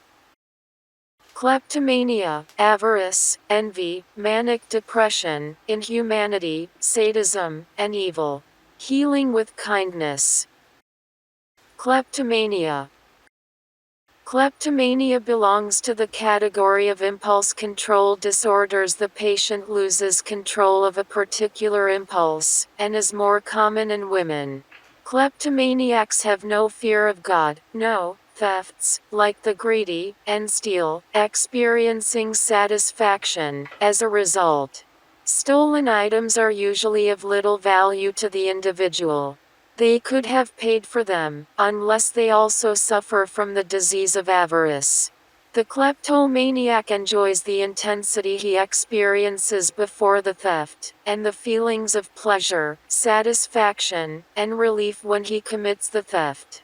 Although someone with this disorder will generally avoid stealing when an immediate arrest is possible, such as in front of a police officer, or when in an environment with surveillance cameras, they usually do not fully consider the chances of being caught, or his revelation, believing that others are fools and are not going to realize them. Theft is usually done without the cooperation of others, unless they are under the influence of greedy people, who unknowingly accept and take advantage of this defect, and push them into a gang together, making them professional thieves. For the benefit and satisfaction of the staff, their interest, and their greed, not, to what extent, interested in the possible psychological and legal consequences, to the detriment of kleptomaniacs. Often, people with kleptomania also suffer from another psychiatric disorder, such as depression, anxiety, or mania. Symptoms of kleptomania include feeling of increased intensity, just before the theft. Feelings of satisfaction, hallucinations, or revenge and anger. Feeling of pleasure, self-admiration, and relief immediately after the theft. Theft can be an expression of antisocial personality disorder, behavioral disorder, or manic episode, and kleptomania can even begin in childhood. In this case, the family of the child has a serious responsibility, who, while he knows, tolerates this situation, and is used to taking this defect for granted, which now accompanies him throughout his life. Kleptomania, when coexisting with avarice, envy, and manic depression, are the worst forms of incurable mental illness, which eventually lead to alcoholism, and the taking of severe psychotropic drugs, resulting in loss of mental functions, anxiety, and dementia, or the appearance of serious physical illnesses, leading to despair of the patient, with all the dangerous consequences of this condition. The patient's hopes for salvation are almost nil, and only a miracle can save him, if he manages to come to his senses and change his life. But usually, especially if there is a heavy heredity, the end result is extreme depression, dementia, and psychiatric hospitalization, or if there is no mental confusion, suicidal ideation. So the kleptomaniac must be closely monitored for protection. Avarice. The serious illness of the soul, Fadis Contigla. Of all the diseases that afflict the human soul, the most scheming, in my opinion, is avarice, stinginess. I hated her since I was little. And now, with the fact that, with age, I changed my mind about many things, I did not change about stinginess. I'd rather have one more killer than one stingy. Because, the killer may have killed in a panic, on his anger, and then repented, while the miser is a cold computer, to the bone damaged.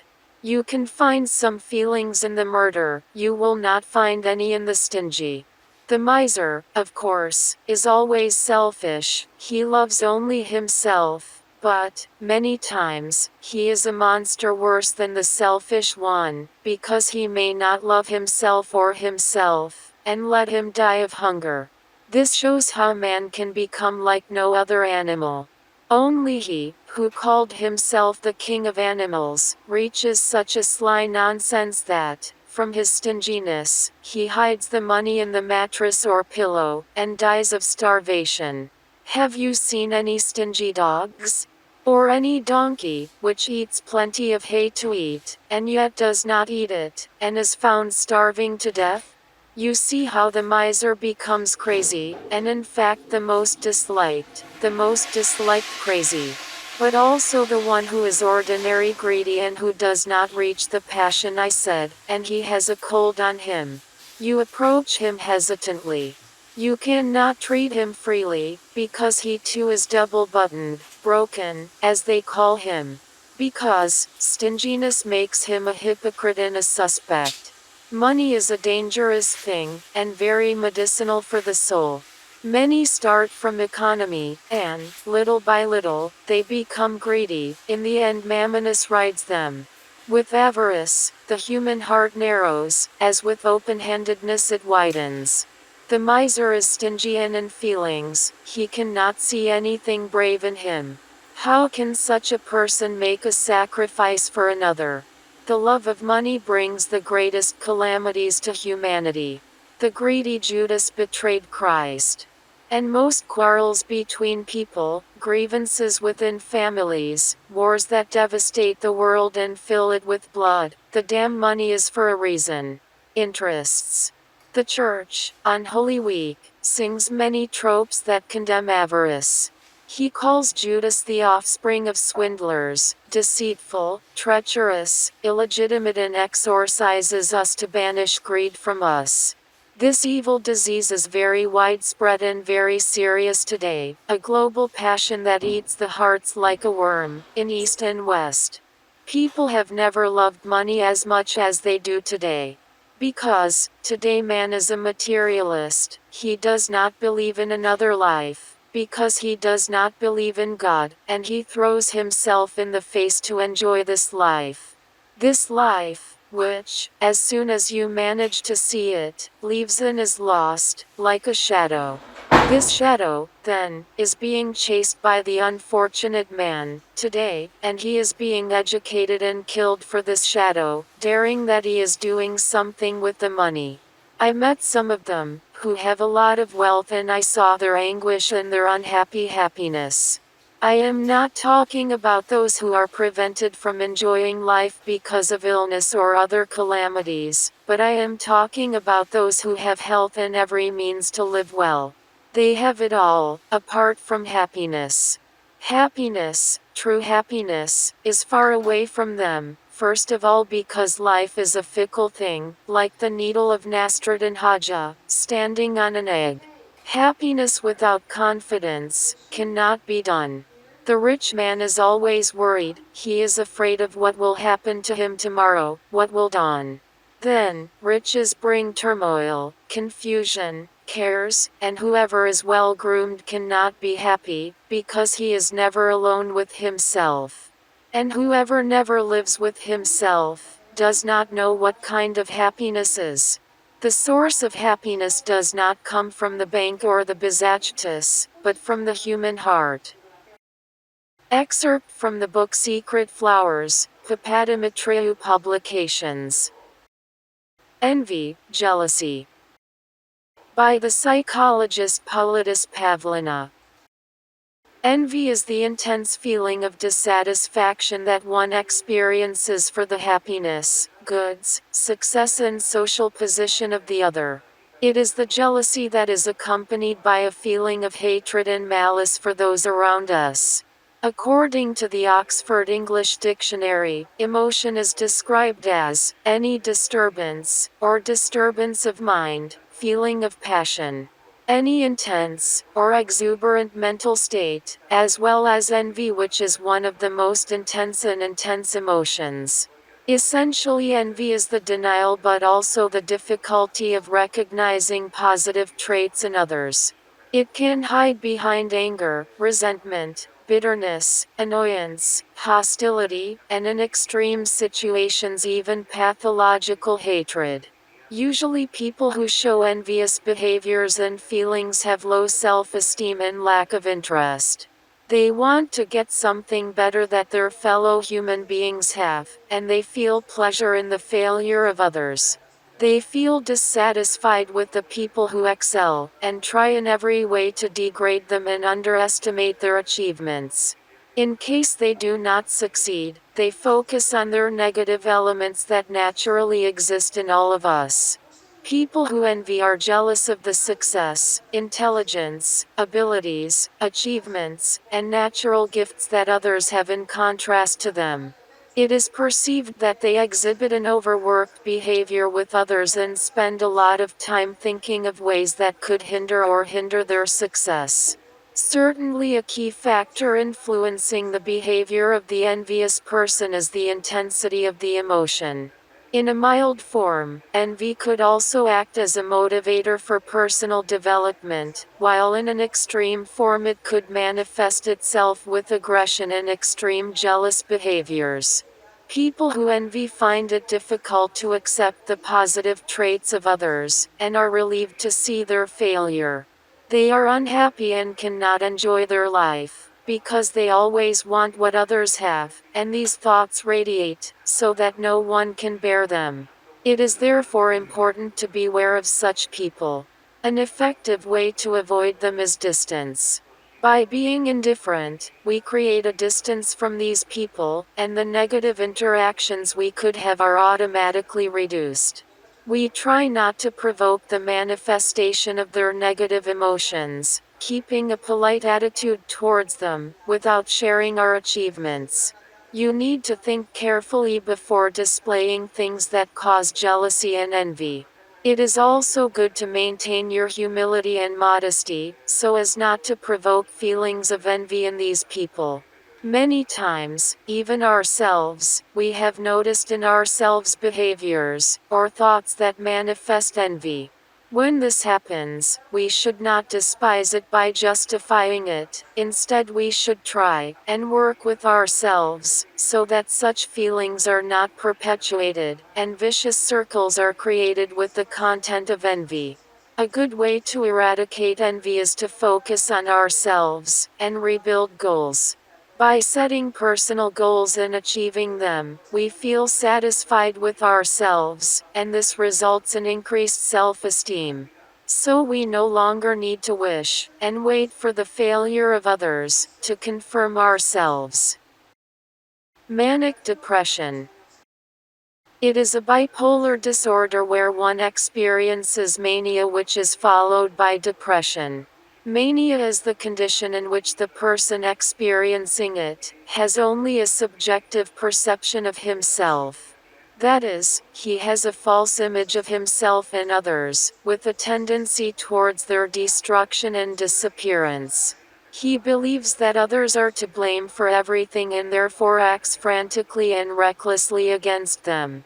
Occasionally shows intense outbursts of anger, especially when trying to delimit, and mood swings, brief and intense alternations of emotion, from joy to sadness, and the opposite. He has a deep complex of inferiority, infinite selfishness, he never admits his mistakes, and therefore, he never apologizes and does not say thank you for the good they do him. The main purpose of his life is to profit from the unbridled exploitation of others. He is avaricious to the point of stupidity, and all his actions strive to reduce others in order to feel superior. He never laughs with his heart, he never rejoices in any part of his life, and he never helps others. Depression is a condition in which one has negative thoughts about oneself, society and the social environment. Its main symptoms are feelings of inferiority, feeling of low self-esteem, others are superior to him, sadness, feeling of melancholy, which can be expressed by crying, isolation, sleep disturbance, etc., guilt. Feeling that is to blame for everything that happens, and how it should be punished, and irritability, sometimes there is aggression, anger, etc. The extreme form of depression leads someone to terrible impasses for the future of his life, fearing that everything will happen to him, what will I do now? And may even create suicidal thoughts.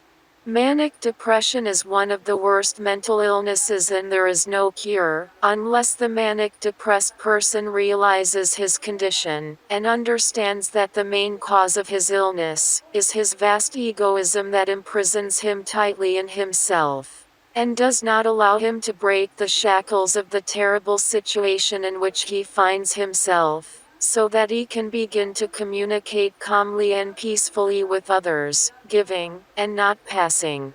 Unfortunately, the manic depressive person rarely comes to his senses, changes, and heals himself.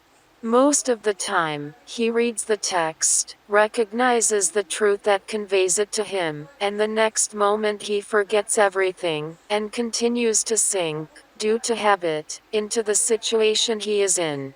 And then he turns to the psychotherapists, and starts the sedative pills, and in a little while to the alcohol and becomes an alcoholic or to the extreme solution of the substances, that will make him a drug addict.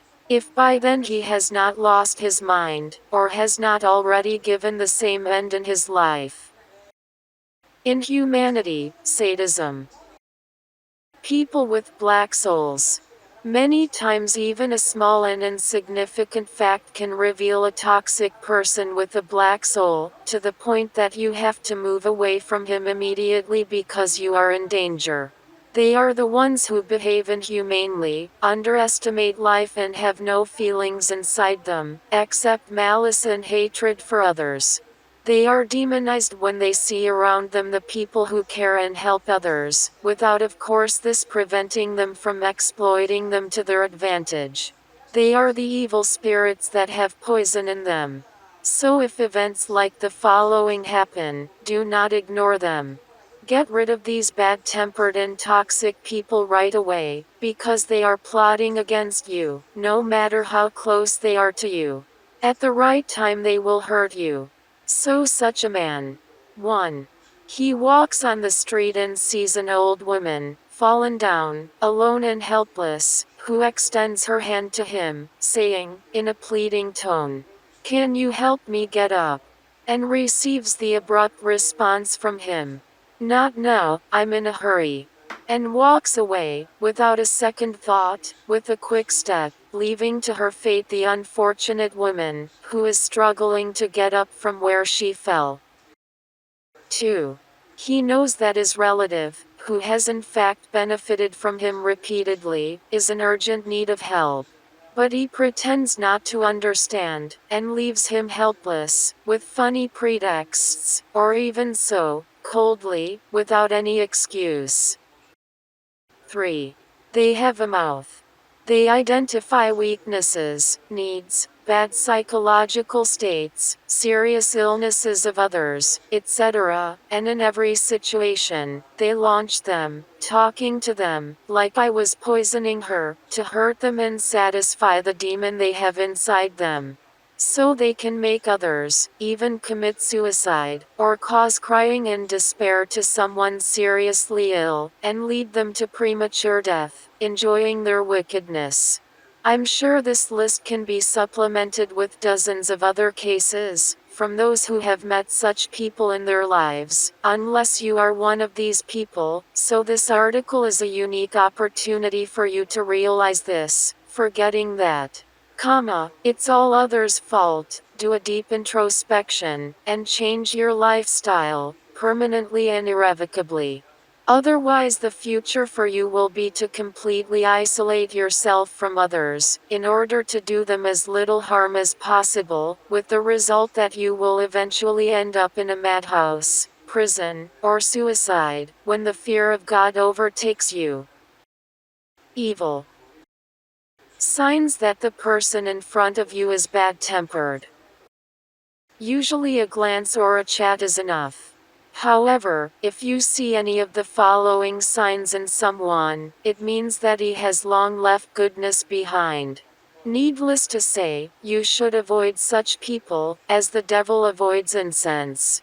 They have nothing good to offer you, so keep them away from your life, your family and your friends. Evil is something that is difficult to define, but very easily perceived. One is bad when one has malicious, or malicious behavior. They call them by many words: immoral, sick, abnormal, damaged, and many other words. They have the behavior that good people avoid as much as they can. If at some point in your life you meet a really bad person, neither the definitions matter nor anything.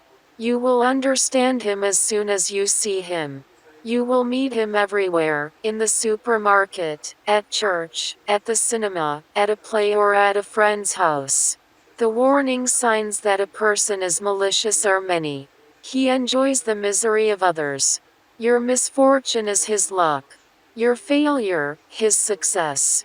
Your misery, his absolute happiness.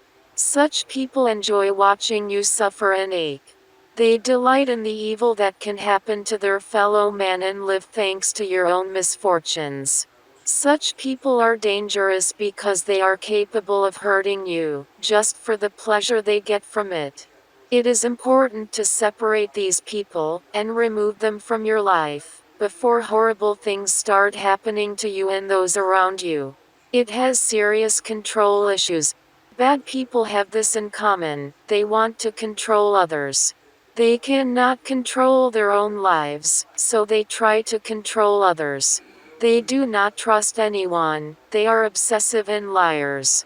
At first they wear the mask of a kind and good person, but if you make a mistake and let them approach you, you will soon see that they will try to control your life and make you look like their face. He is usually dishonest and a liar. The liar, or rather the pathological liar, belongs to a special category in itself. From one point onwards he lies without realizing it, because he has become one with his skin. He is dishonest and lies about everything, so as to inflate things a bit and look smarter or better than someone else. A bad person can lie about himself, about you, or about everyone else. The only sure thing is that he is a liar and dishonest, and so he will remain. For him, lying is a tool of manipulating reality, which does not always serve him in the way he wants. If he is caught lying on the spot, he will find a way to slip. He is so brazen that he will probably challenge you to prove his lie. It takes strength from what it does. He lies about everything and tries to drive everyone else crazy. You feel strange when you are near him. Our body has been shown to emit an energy field, which serves as an intuitive defense system. It's like eating something and it bothers you in the stomach. You did not know beforehand whether it is good or not, when you ate it, but your stomach, or sometimes your skin, shows you that in the end what you ate was not so good. So you may not understand the evil from something he will do, but you will feel it. You are near him and you are shivering. It is as if you touch it, you will get an electric shock. It may sound crazy, but it's true. Always trust your instinct, because it will never betray you. If you make a mistake, you can always apologize, but it is better to be suspicious than to fall into his trap. He can easily fool you. He is misleading and can easily deceive you, that he is something other than what he shows. It can easily influence the way you think about him, and make you agree with his wants and desires. He cooks everything the way he wants, and creates a world that you find difficult to understand, or believe. You can easily understand the bad, cunning man, as long as you observe how it works. As soon as you suspect that he is trying to lead you in a different direction, you change direction and leave. He does not feel remorse. He does what he does, but he does not feel remorse. The word remorse is a word unknown in his vocabulary. He does not grieve, nor does he even grieve for the harm he causes to others. Instead, he will look to blame you, and make you believe that the reality you see is not true. He wants to send you to the frenzy. He wants to play on your fingers, and he will never accept his mistake, so as not to spoil the image he has so carefully created. He is very bold. So far, we have talked about those who indirectly and insidiously try to hurt each other. But not everyone is cunning and subversive. There are also those who express their bad self openly to everyone, without caring about the bad opinion that others will form about them. They fight easily, they hurt their loved ones, and they are victims of the prison, which they built for themselves, which is why they get so much joy from the misfortune and pain of the other. If you meet someone who so openly exposes his evil self, find ways to get rid of it as quickly as you can. The wickedness and cruelty of such a person can cause you serious harm someday. They are irresponsible. They are immoral and will do whatever they want and whenever they want without giving an account to anyone. Such a person will never feel responsible for the pain he causes to others. He knows that the fault is his and he will do nothing to correct it. He likes to throw the ball of responsibility at others, and he does not know what the word sorry means, or rather he knows, but he believes that forgiveness is for the weak. Most likely he will make you apologize for his own mistakes. Such people do not count on your friendship. He will look to get what he can from you without caring how you feel. Whatever he does it for a purpose and not for any other reason. If something happens to you, do not expect it to be by your side. He hates animals and hurts them. Evil is not only seen in humans, but also in animals. A person who is objectively evil will not hesitate to harm a defenseless animal. This is how future criminals begin. If you intentionally harm an animal, it is very likely that you will harm a human in the future. Never trust people who hate or hurt animals. He is a racist and a sexist. Evil lurks where good is absent. Excessive fanaticism, racism, and sexism have raised generations and generations of bad people in the world. There are no words. Such people are not only bad, they are also dangerous. He is manipulative.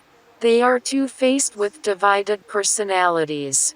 1 minute can be in kindness and goodness, and the next, in evil and hatred. Such people are only polite when they want to get something from you. They know how to manipulate you and make you believe that they will return the good you do to them. He despises you. One of the worst manipulative behaviors of a bad person is emotional manipulation, which often occurs in the form of undermining and underestimation. You can underestimate someone in so many ways. One of them is to play victim without anything having happened, to fool someone about their appearance, their body, their interests, their home, or their dreams. A bad person can underestimate everything. Do not let such people change your opinion of yourself, or the decisions you have made. You can just say, "I'm sorry you don't like my life, but this is what I like," and then, hello. He tries to confuse you and make you fight with others. They have a special tactic and a strange talent for making people fight. They like confusion and conflict in general, especially when it is to their advantage. The more doubts they give you, and the more spies they put in to make you slaughter others, the more power they get. Do not fall into this trap and do not have confidence. Always keep your distance and try to cross what you hear. It has neither a sanctuary nor a sanctuary. They are stubborn, sarcastic, stuck in their own world, and liars to the point of disgust. No matter how badly they treat you, they will always come back to you, because they have nowhere else to go, but only if you allow them to. With sweets and treats they will try to push you to accept them back. If you do know that the consequences will be tragic, always remember that these people do not change. No matter how good they play it, they are rotten inside. You cannot change them. They are and will remain wasteful. It takes a lot of work, but they must first want to change, and acknowledge their problem. Healing with kindness. Goodness is the greatest power of man. To give and not to pass is the smartest behavior of man in life.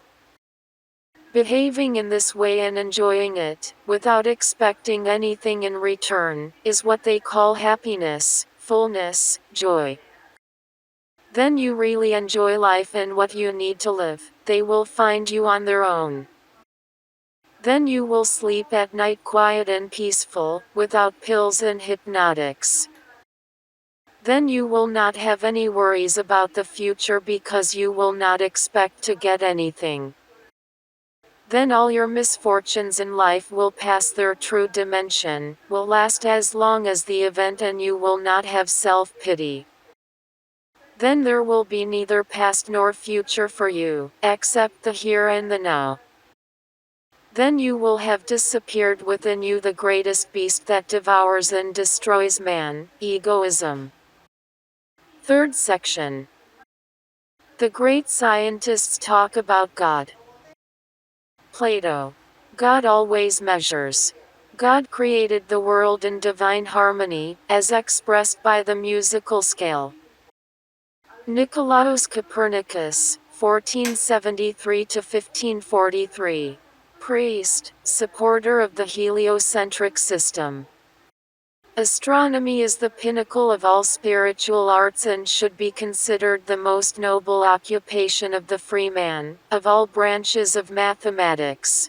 As is the case with all the noble arts to guard against evil, and the human spirit to deal with better things, this astronomy must do to a greater extent. This is because it gives great pleasure to the spirit. For who does not foresee the inner and complete order, which is directed by divine wisdom and is not pushed to the heights, and should not admire the architect of all things, in whom there is the highest bliss and all good? Sir Francis Bacon, 1561 to 1626. Only a small drink from the glass of philosophy may lead to atheism, but stronger aspirations return to religion. Only semi-learning turns away from God, while true science leads to Him. God does not work miracles to convince atheists, because even His ordinary works can convince. That there is a God and He always rules, that He is omnipotent and wise and always good foresight, that He rewards the deeds of each and is worthy of worship. All these are understood by the physical mind and constitute the content of natural theology. All life must be dominated by love, the willing devotion to the common good, which is required by both the natural law and the gospel. It elevates man to God and bestows on the soul the supreme kindness. The discoveries are in a way new creations and imitations of the divine works. John Kepler, 1571–1630, named the legislator of heaven. I consider as an order of the divine providence that exactly on my arrival near Tichinus Avarice had been searched. Through the movement of the star we must reach the secrets of astronomy or remain in constant ignorance, he wrote in 1609. I consider it a right, in fact a duty, to carefully research the numbers, the masses, the weights and the rule, according to which the omniscient Creator created everything. Because the secrets of his plan are not such that their research is forbidden, but much more they are presented to us as a mirror in front of our eyes, so that, when we examine them, we can see the kindness and wisdom of the Creator. I lost a lot of time in this quest, in this game of numbers, but I could not find an order in either the numerical proportions or the deviations of these proportions. Finally, on a completely insignificant opportunity, I approached reality. I always prayed to God to make my plans succeed, if what Copernicus had said was true, in the preface to the Mysterium Cosmographicum 1597. Great is our Lord and great is his power and his wisdom, he is not a number. Bless this heavens, bless this sun, moon and wanderer, in every sense of understanding, in every tongue to address your Creator. Bless him, heavenly harmonies, bless him, the hearers of the great harmonies. Long live my soul, Lord your Creator, as long as I exist. That from him and through him and in him everything, both the senses and the minds, both those we ignore and those we know a small part of them. Because so far most are hereafter. This is the blood, the honor and the glory to the ages of the ages. Amen. Epilogue to his work Harmony of the World. The celestial movements are nothing more than an eternal song for many voices. We should not be surprised, then, if man, imitating his Creator, finally discovered the art of chanting, which the ancients did not know, in the book The Harmony of the World 1618. So far I have come to understand the creative work of God. Now I have no duty to remove eyes and hands from the manuscript, to raise them to heaven, to reverently and humbly beg the Father of heavenly lights.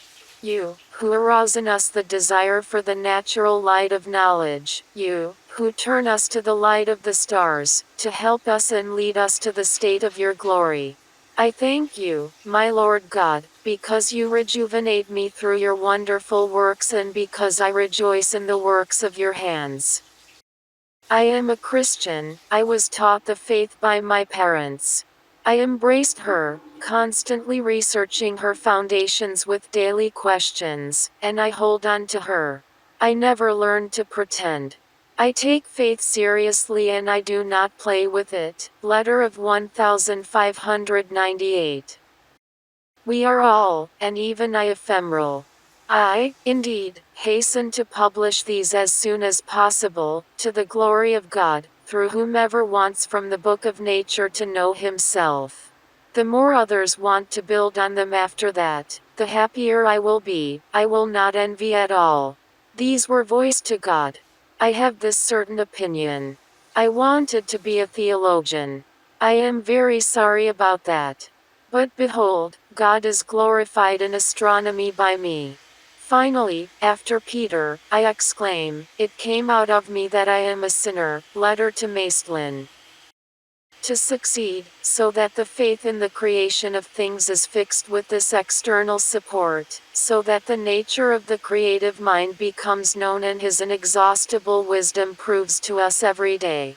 in such a way that man can measure the powers of his mind and understand with the exact rule, since God has created everything in the whole world based on quantity, and even this mind, which was given to man in which he arrests such, letter.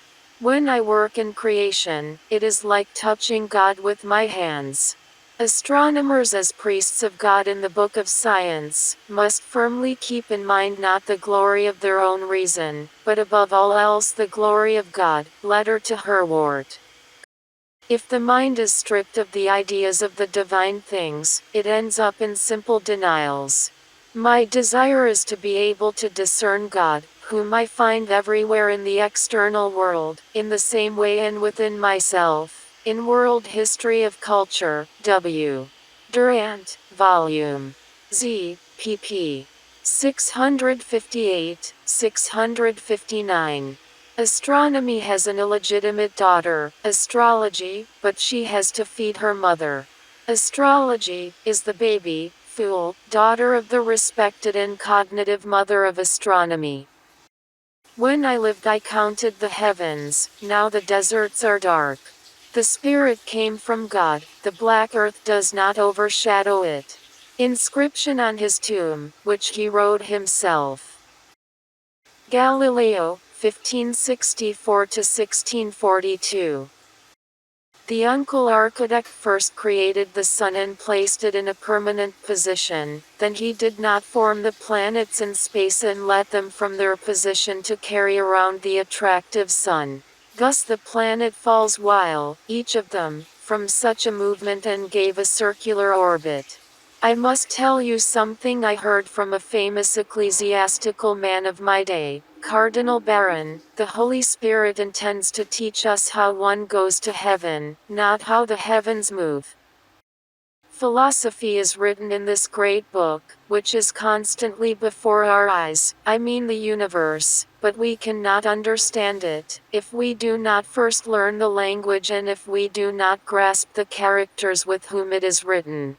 It is written in the language of mathematics and the characters are triangles, circles and other geometric shapes, without which it is humanly impossible to understand even a word of it, and without them one wanders aimlessly in a dark labyrinth. In the work of Il Saggiatore 1623.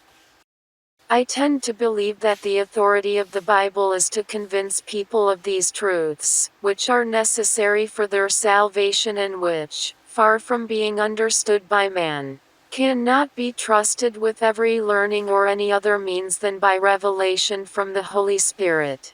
But to say that God, who endowed us with senses, logic and understanding, does not allow us to use them and wants to communicate to us in any other way this knowledge, which we are able to acquire on our own through these possibilities.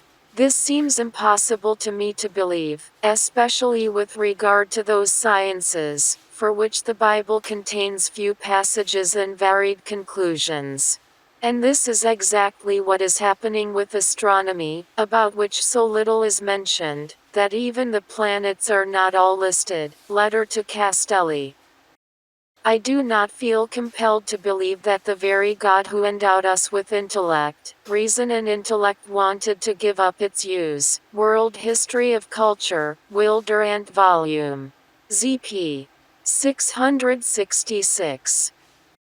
The Bible and the phenomena of nature proceed in the same way from the Holy Word, the first as the dictation of the Holy Spirit and the second as the observant executor of God's commands. Letter to the Grand Duchess.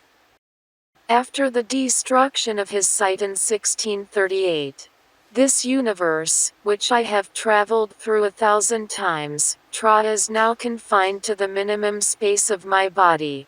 That is what God wanted, that is why I must accept it. World History of Culture, Will Durant, Volume 6, p. 671. Descartes, 1596 to 1650. Mathematician, physicist and philosopher.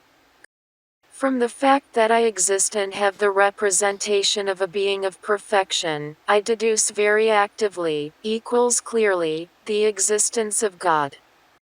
I think, so I exist. I think, so there is a God. If there are still people who are not convinced enough about the existence of God in their soul, let them know that all other things, which they think may be more certain, such as that they have a body and that the earth and stars and the like, are less certain.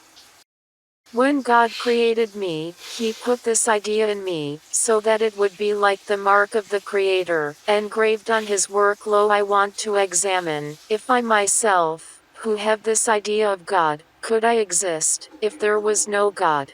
And I wonder, where would I have my existence? It is obvious that I do not owe my existence to myself. Because if I were able to give myself existence, I would simultaneously give all the perfections I lack. Do I come from my parents? But they are not the ones who keep me or make me think.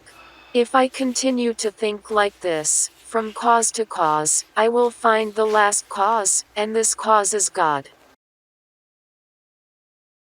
The general cause of motion can obviously be none other than God, who in the beginning created matter and motion and its calmness at the same time, so that as many states of motion and stillness are maintained in the world as they originally had them create. God exists, and this conclusion is no less clear and obvious than that number 2 is perfect. But in this case we must be free from any prejudice, have the power to distract our spirit from our senses, and the power to free ourselves from arrogance and the spirit of contradiction. Existence can no longer be separated from the meaning of God, just as the fact that the angles of the triangle are equal to 2 right angles cannot be separated from the meaning of the triangle. Sir Francis Bacon 1561–1626. Only semi-learning turns away from God, while true science leads to Him. God does not work miracles to convince atheists, because even His ordinary works can convince.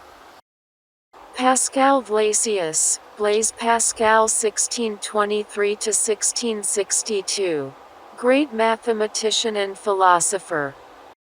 Not only do we know God only through Jesus Christ, but we also do not know ourselves without Jesus.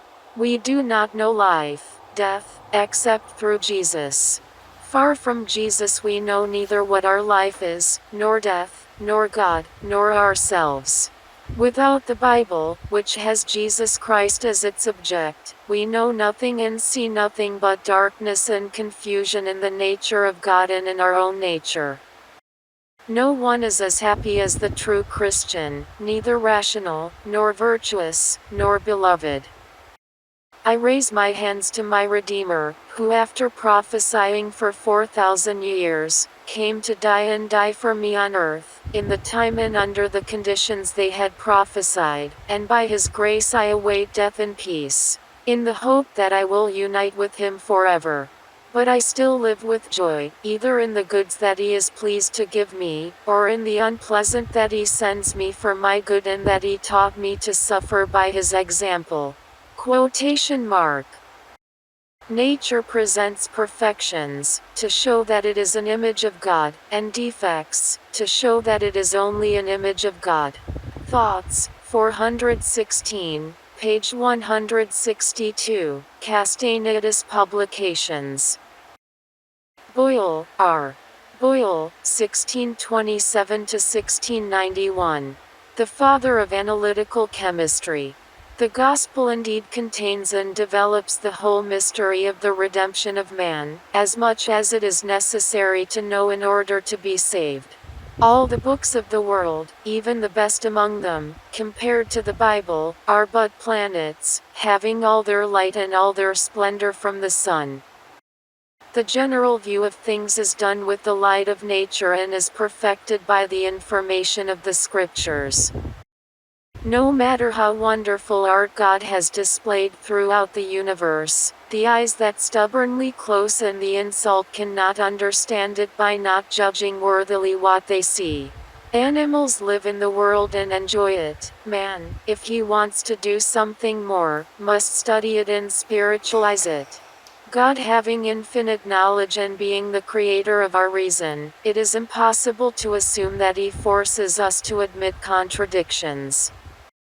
It is difficult to give a satisfactory account of natural phenomena without acknowledging a creator mind. The consideration of the size, beauty and normal movements of the celestial bodies, the excellent construction of animals and plants, yet a host of other natural phenomena and the subjugation of most of them to men led him as a rational creature to conclude that this great, beautiful, normal and in many ways wonderful system of things, which we call the world, was constructed by a creator who is extremely powerful, wise and good. This can hardly be denied by an intelligent and unprejudiced scholar. Leibniz, 1646 to 1716. Physicist and philosopher. God is pleased with the odd numbers. Jesus Christ, the divine founder of the purest and most enlightened religion, the end that Moses had begun, wanted the deity to be not only the object of our fear and respect, but also of our love and affection. So he made people happy in advance and gave them here on earth a taste of future bliss. Because there is nothing more enjoyable than loving something that is worthy of love. Love is the mental mood, which makes us find pleasure in the perfections of the one we love. And there is nothing more perfect than God, nothing more lovable. To love him, it is enough to gaze at his perfections, which is easy, because we find in him his ideas. The perfections of God are those of our soul, but he possesses them without limits. It is an ocean, from which we have taken only drops. There is some power within us, some knowledge, some goodness, but they all exist in God. The class, the proportions, the harmony excite us. Examples of this are painting and music. God is the whole class. He always observes the accuracy of the proportions. He makes the world harmony. Preface to the essay on theodicy. Reason for agreement of faith and logic. The distinction between the one who is in favor of reason, superficial, and the one who is out of reason, irrational. Because the one who is out of reason is against the absolutely certain and necessary truths, and the one who is in favor of reason is only opposed to usual data of experience or perception. That's why I'm surprised that there are people of the spirit who are fighting this discrimination. It is certainly very well founded. A truth is in favor of reason, when our mind, or any mind created, cannot comprehend it, and such are, in my opinion, the Holy Trinity, such are the miracles that are works of God alone, such as creation. But a truth could never be contrary to logic. There are no reasons, however seemingly, to oppose faith, that is, against certainty or against trust in God, with which we can and we must say that God created everything properly. The objections are not unresolved at all. They contain nothing but prejudices and truths, which are refuted by incomparably stronger reasons. Our usual superficial and superficial knowledge, when it is contrary to the mysteries. Such a rejection is not at all contrary to logic. Since even in the natural things we very often come out of the deception of outsiders through experience or for reasons of superiors, pious faith triumphs over false words with strong and superior reasons, which make us to embed it. From the supreme perfection of God it follows that, when he created the universe, he chose the best possible design, which included the greatest variety, in combination with the greatest possible order. The best arrangement in terms of situation, place and time, the greatest possible result by the simplest means, the most power, knowledge, happiness and goodness in the creations, that the universe could fit. For, since all possible things have a right in the understanding of God to exist, according to their degree of perfection, the result of all these rights must be this most perfect possible existing world. World History of Culture, Will Durant Volume the p. 753. I always start as a philosopher, but I always end as a theologian. Where is the reference? Page 757. I believe that this is where we must seek the beginning of all beings in the laws of nature, because God always proposes to us the best and the most perfect. He does not do anything by accident and does not look like us, to whom sometimes he misses what is best. All who see the wonderful structure of animals end up knowing the wisdom of the Creator of things, and those who have a sense of mercy and a certain sensitivity to true philosophy, I advise them not to listen to the theories of some supposedly powerful spirits, according to which we see because we have eyes, without the eyes being made to see, in metaphysical dialogue.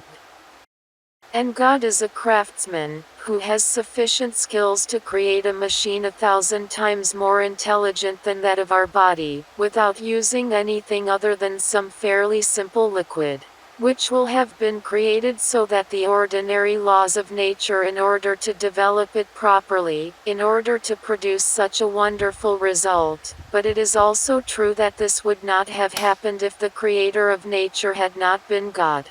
Hence the reference. Thus the universe is somehow multiplied as many times as the substances, and the glory of God is multiplied in the same way by the many representations, all different, of his work. We can also say that every substance in some way carries within it the character of the infinite wisdom and omnipotence of God, and that it imitates him as much as it can, hence the reference. Newton Isaac, 1643 to 1727.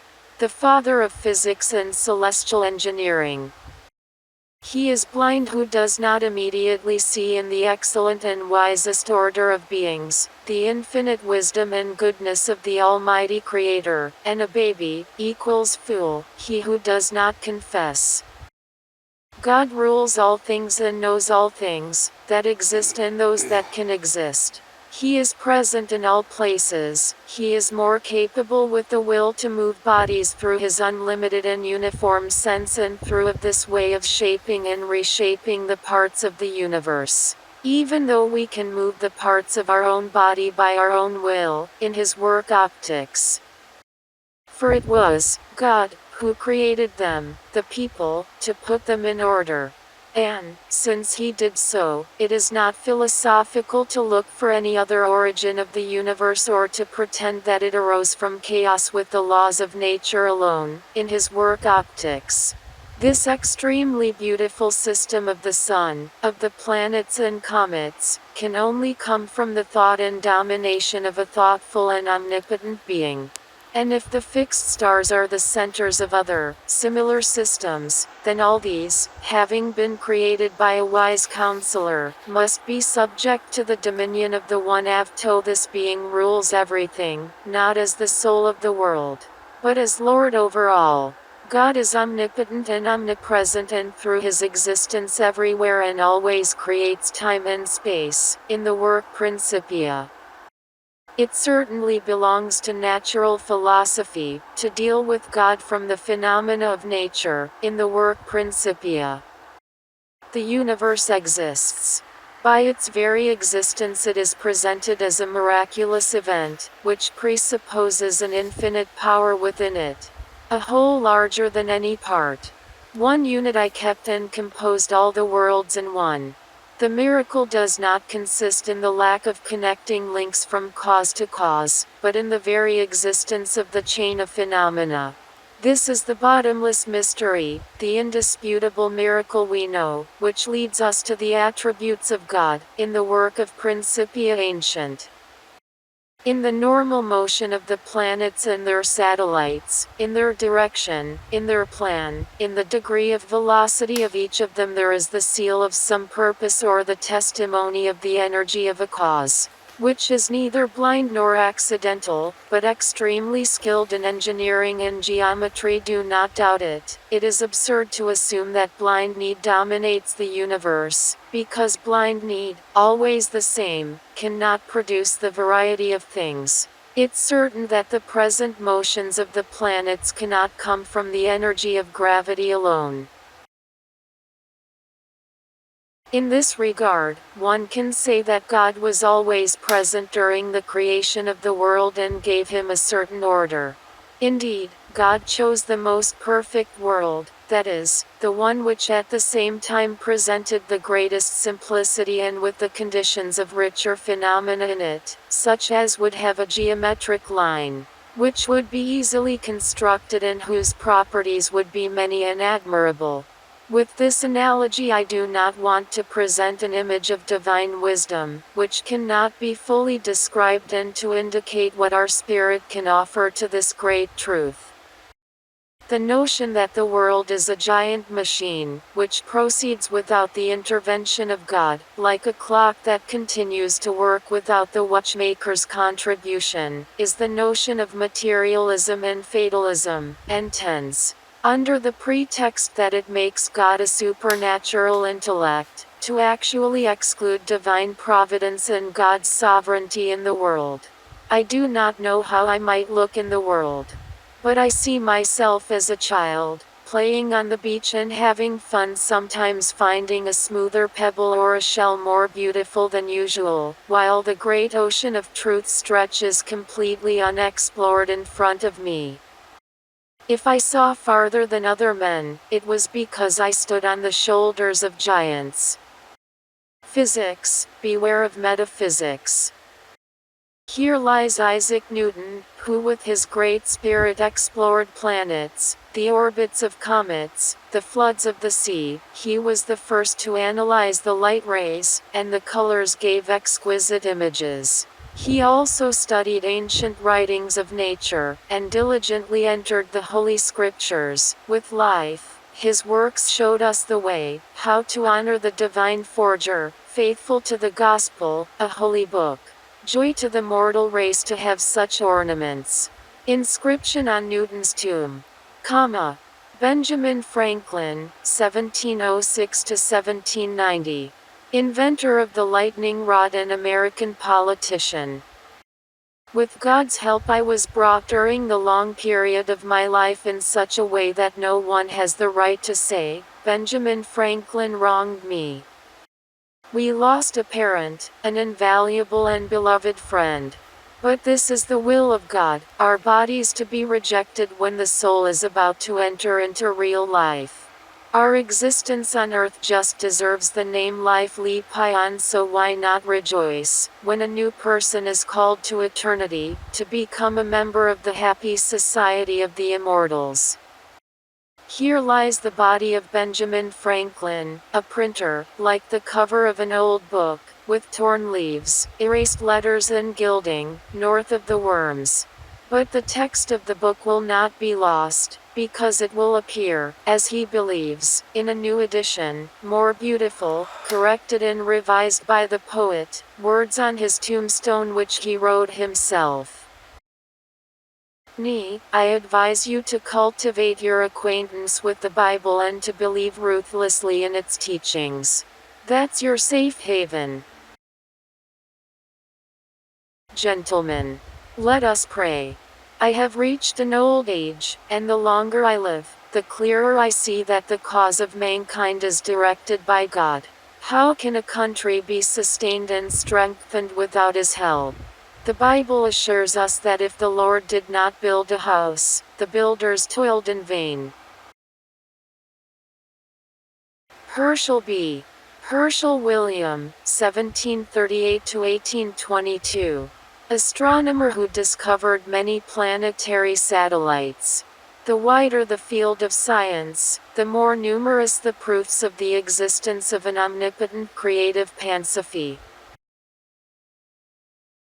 Laplace P. 1749 to 1827. French astronomer and mathematician. What we know is something very small, but what we do not know is maximum. wrote it over his bed. The larger and wider the area of exploration, the larger the borders of the unknown, quoted by G. Gamow. I pray to God to guard your life. Always have him present in your mind, like your father and mother. Letter to his son July 17, 1809. The probability of such an event, equals creation by chance, is 1 in trillions of possible cases. The solar system is not the result of luck, which is a much greater probability than most historical events. Such phenomena, so extraordinary, cannot have arisen by chance.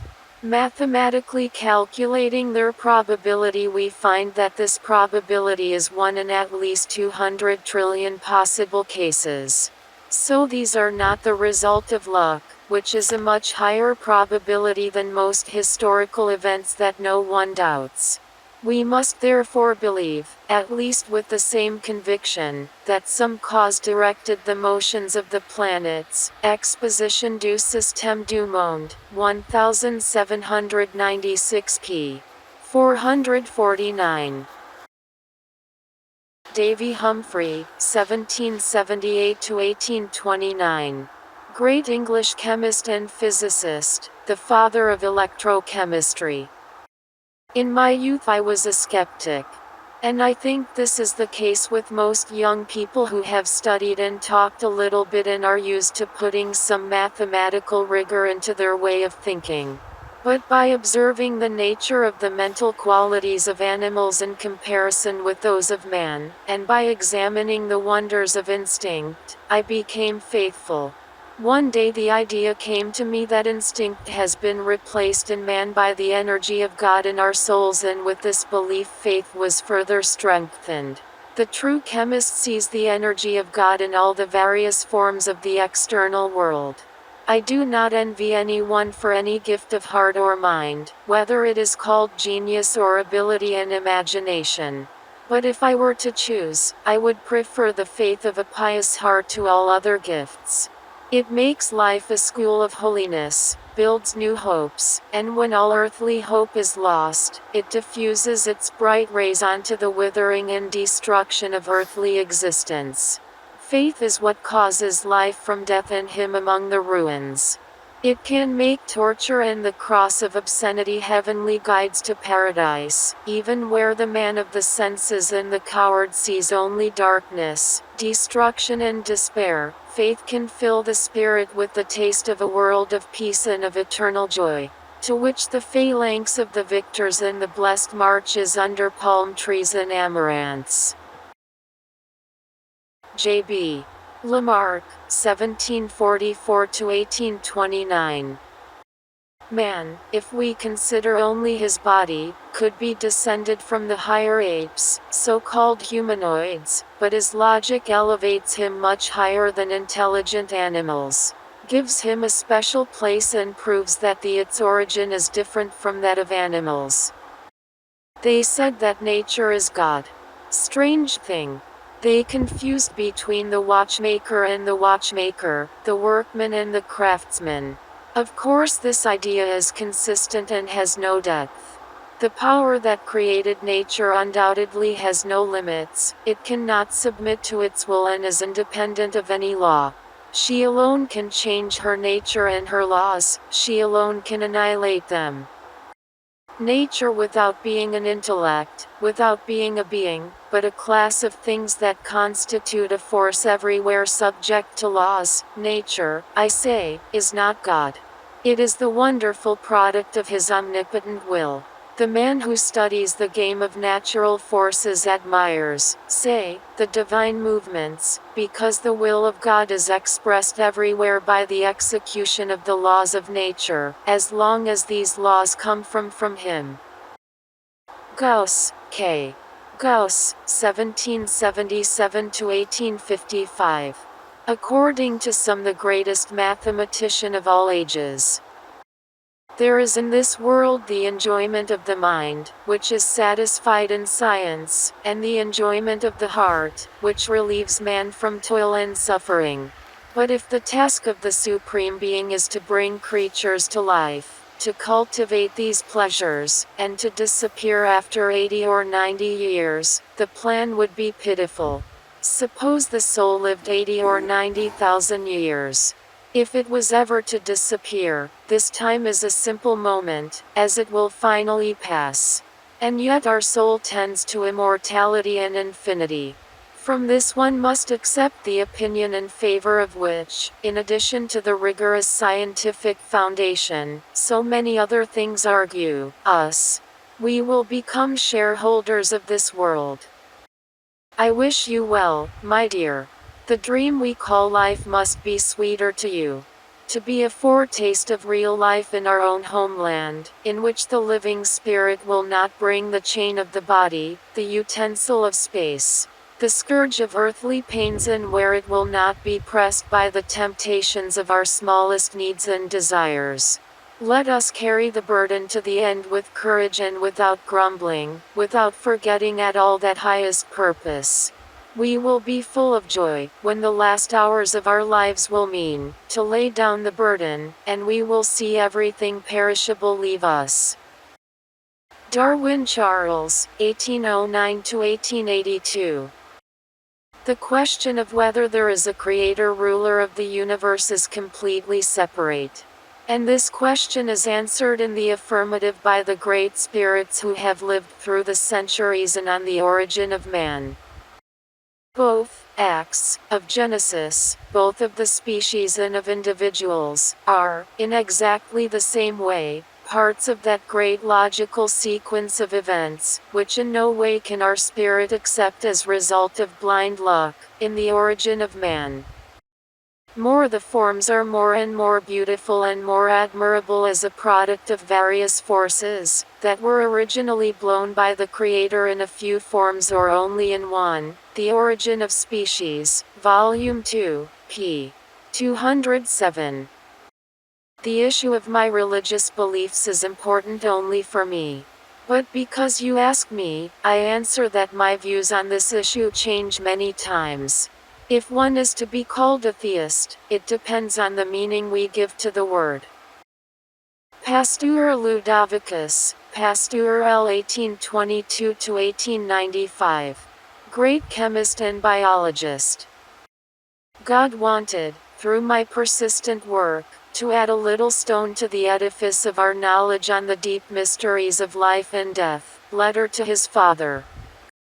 The more I deal with the study of nature, the more I am surprised by the works of the Creator. I pray during my work in my laboratory. Science should be limited to the observation of events and not go beyond the circle of reality, but I cannot understand why the followers of positive philosophy strive to exclude from the study of the human mind the most important of all events, the most positive of all knowledge, the idea of infinity. The height of human actions depends on the ideas from which they were inspired. Blessed is he who carries within himself the uncle, the idea of the good, the ideal of art, of science, of the homeland, the ideal of the virtues of the gospel. These are the living sources of the great works, which are illuminated by the rays of infinity. May I wonder in the name of which new philosophical or scientific discovery can we uproot from the human soul these high preoccupations? I consider them eternal, on 27/4-1882. There will come a day when they will laugh at the stupidity of modern philosophy. The automatic genesis of tiny beings is a chimera. No. Today there is no known case in which we can confirm that tiny creatures came into the world without sperm and parents that were similar to these creatures. Those who claim the existence of automatic genesis have been fooled by their imagination or deceived by misguided experiments, in which there were errors that they could not perceive or which they could not have avoided. Everybody is alive. Science should not worry at all about the philosophical consequences of its work. If, with the progress of my experimental research, I could prove that matter can be organized on its own in a cell or in an embryo, I would immediately declare it with the justified pride of an inventor who has a clear conscience, that we have made a great discovery. And if they challenged me, I would add, so much the worse for those whose principles, theories and systems do not agree with the truth of natural facts. With the same pride I said to you a moment ago, rejecting the efforts made by my opponents to overturn my conclusions, in the current state of science the theory of automatic generation is a chimera. And with the same independence of my opinion I add, so much the worse for those whose philosophical or political principles are hindered by my studies.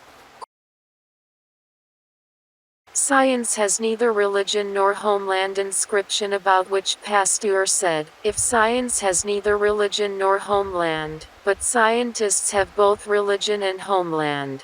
I would gladly give all my glory as a scientist for a crumb of the glory of Anthony the Great, who could not even read.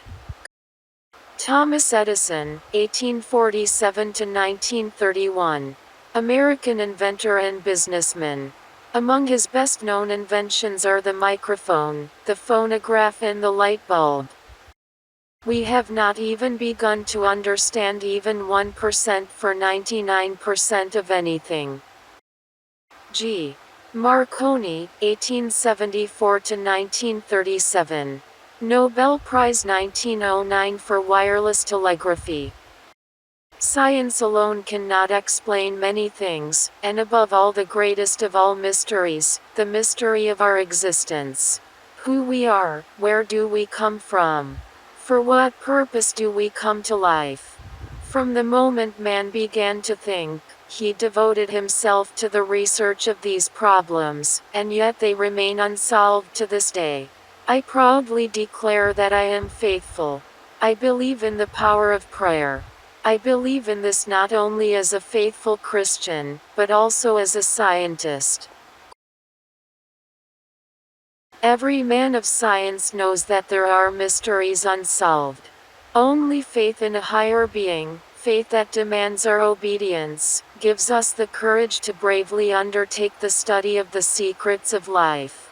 With the help of God, who puts so many mysterious forces of nature at the disposal of humanity, I was able to prepare this instrument, which gives the faithful of the whole world the opportunity to hear the words of the Holy Father, equals the Pope. During the installation of a radio station in the Vatican on 12/2/1931. When Marconi introduced the shortwave on the radio, the first phrases he uttered were, "Let your will be born, save us from the wicked." Werner von Braun, 1912 to 1977. The famous rocket manufacturer.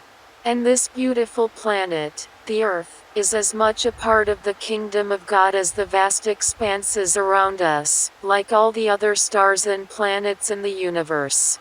He instilled in our hearts the curiosity about the world around us, and he enabled us to acquire the scientific knowledge and technical ability to satisfy it if God really wanted us to stay on Earth. I am sure he would have set an insurmountable barrier and discouraged all our efforts to overcome it, but there is no proof of a barrier like he entrusted to man the whole creation. I believe that space exploration will improve the existence of man on Earth, morally and spiritually. The more we learn about creation, the more we will know about the Creator. The human spirit is imbued with the thirst for the ultimate truth, and the exploration of space represents the human mind, working at the zenith of its knowledge. As our knowledge of the operation of the infinite and majestic universe increases, it is only possible for our respect for its creator to increase. Interview 1967 in Greece. Science and religion are not competitors, but sisters. Both delve into the highest truth. Science helps to reveal more about the creator through his creation. The more we delve into the study of space, the greater our faith. No matter how much man works in the scientific world, nothing can be achieved without faith. If faith has promoted and helped someone in life, beat me. Of course there are times of doubt and embarrassment, and I wonder if I am on the right track. In these cases I draw strength as I ask and receive help from God. I know that no scientific invention will necessarily bring about a change in the relationship between God and man. A scientist sees the seal of God everywhere he goes. The reason I believe in God is clear. Everything in the world is made with order and organization and requires a builder, a designer. The universe encompasses so much order, so much perfection and precision, that it can only be the result of a divine plan. There must be a creator behind him for sure. There is no other way for me, asked by the New York Journal American. Sir Fred Hoyle, 1915–2001. Famous English astronomer, not religious. In order to avoid the question of creation, it would be necessary for all the matter of the universe to be of infinite age, which cannot be the case. Horizontal ellipsis. Hydrogen is constantly converted into sun and other elements entirely from hydrogen? If matter were infinite age, this would be completely impossible. We therefore find that, since the universe has these characteristics, it is not possible to bypass the question of creation, in the nature of the universe. An interpretation of the data based on common sense suggests that some super-intellect has played with physics, as well as chemistry and biology, and that there are no blind forces in nature that are worthwhile. The numbers that come from calculating the data seem so shocking to me that they place this possibility almost out of research. Hoyle, F. 1982. The Universe, Past and Present Reflections. Annual Review of Astronomy and Astrophysics, 20 paragraph 16.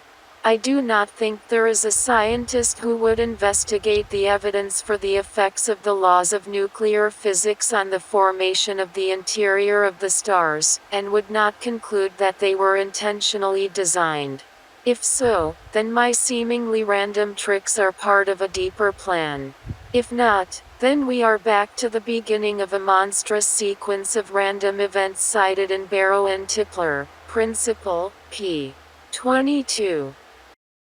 Gould Stephen J., 1941–2002. Famous paleontologist-biologist, declared an atheist. Let me say this for all my colleagues for the millionth time: science cannot, with its legal methods, judge the issue of the supervision of nature by God. We can neither confirm nor deny this. If some of our syndicate, meaning Richard Dawkins, an atheist, make statements that Darwinism abolishes God, I will find Mrs. McInerney Gould's teacher, to give them the stick in their fingers. Science can only work with naturalistic explanations. It can neither affirm nor deny other kinds of actors, such as God, in other realms, the realm of morality, for example. Forget the philosophy for a minute. The simple experience of the last 100 years would suffice. Darwin himself was an agnostic, having lost his religious beliefs with the tragic death of his beloved daughter, but the great American botanist Asa Gray, who favored natural selection and wrote a book called Darwiniana, was a devout Christian. Go 50 years ahead, Charles D. Walcott, the discoverer of the Burgess Shale fossils, was a staunch Darwinist and equally steadfast Christian who believed that God had made natural selection to build the story of life according to his plans and intentions. Proceed for another 50 years to the two greatest evolutionists of our generation, G.G. Simpson was a humanist agnostic. Theodosius Dobzhansky is a devout Russian Orthodox. Either half of my colleagues are terribly stupid or else Darwinism is completely compatible with traditional religious beliefs, and just as compatible with atheism. In the Language of God, Francis S. Collins, Papesis Publications 2009 page 148 where the references. Francis Crick, 1916–2004. English biologist Nobel Prize 1962, declared an atheist. There is a higher power, which directs the life and behavior of animal systems and which cannot be explained by our scientific beliefs. Peacock Arthur, 1924–2006. Biochemical and Anglican priest. From the existence of the kind of universe we actually have, in the light of the natural sciences, it is fitting to deduce the existence of a creator God as the best explanation ever of what exists. Theory for a Scientific Age, page 134. Robert Jastrow, 1925–2008. Astronomer, natural cosmologist. It is not a matter of another year, another decade of work, another measurement or another theory. At this moment it seems that science will never be able to lift the veil of the mystery of creation. For the scientist who has lived with faith in the power of cause, history ends like a bad dream. He has climbed the mountain of ignorance. He is ready to conquer the highest peak. And as he climbs the last rock, he is greeted by a group of theologians, who have been sitting there for centuries. Robert Jastrow, Caught in the Astronomers, Warner Books, April, 1980, page 105. Weissacker Charles, 1920–2015. Astrophysical. Thought we fight, because we all have anxieties and worries. We must not have any anxiety. When the beggar comes, the Spirit of truth will lead us all to all truth. This happens every day between us, it can happen if we open up. And it is possible. In this world you will have anguish, but you will be comforted, because I have overcome the world. This is a fact, in his speech at a temple in 1974. Today's science, as a science, knows what it does not know. That is why science is restrained and cautious in the face of general views about the essence of all beings. We have before us a supreme scientific position, in which, to be honest, science also means that no one knows. We ask questions, to which we must admit that, as we think scientifically today, we cannot answer. For me, Christianity is not really a teaching about theism, or anything like that, but first and foremost it is the word of the Lord on the Mount. If one turns to this preaching, one might say that one is trying to be a Christian. George Paxinos, the internationally renowned Greek neuroscientist, publicly declared an atheist. Here are some typical excerpts from the speech of Know Thyself in 2017 in Athens. There are 3 big unanswered questions about the universe. How Big Bang was made, how the first cell was created, and how matter acquired a consciousness of existence. That is, this table. He realized that he exists, and he started to fall in love, etc. Science will never prove that there is no soul. If the mind rules the brain, then there is freedom of will and therefore, dignity and responsibility. If inversely the brain rules the mind, then a stormy conclusion follows: there is no free will, no praise, no reproach, no hell. For the sake of knowing Him, it is worth knowing whether we are slaves of our genes, and of our environment, slaves of yesterday, or, conversely, architects of our destiny. The best term to describe neuroscientists studying consciousness, mind, and free will is confused. They do not know what is happening to consciousness. For what I will tell you, most scientists embrace them, but it is not excluded that the minority is right. In science, almost nothing is ever proven. Here is the lecture that you can see by clicking on the link mentioned in the bibliography. Albert Einstein 1879 to 1955. In the book I Am Albert Einstein, Alice Calipris, page 158 ed. Mirror where the exact sources. Note, Einstein made it clear that he did not believe in a personal God in the sense of the Christian faith. Everything is determined by forces we do not control. They are defined for the insect as well as for the star. People, plants or cosmic dust, all dance to the mysterious purpose played by an invisible piper from afar. I claim that secular religious sentiment is the strongest and noblest motive of scientific inquiry. p. 159.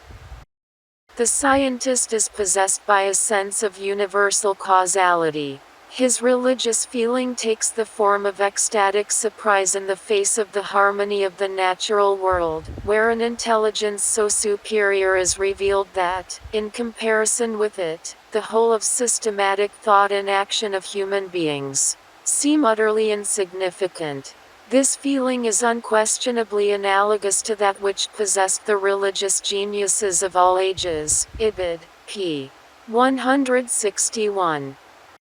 What is the meaning of human life or the life of every creature? The answer to the question belongs to religion.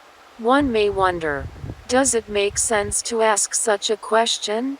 My answer is that the man who considers life meaningless, his own and that of his fellow human beings, is not only unhappy but also unworthy of life. Where the references, page 162.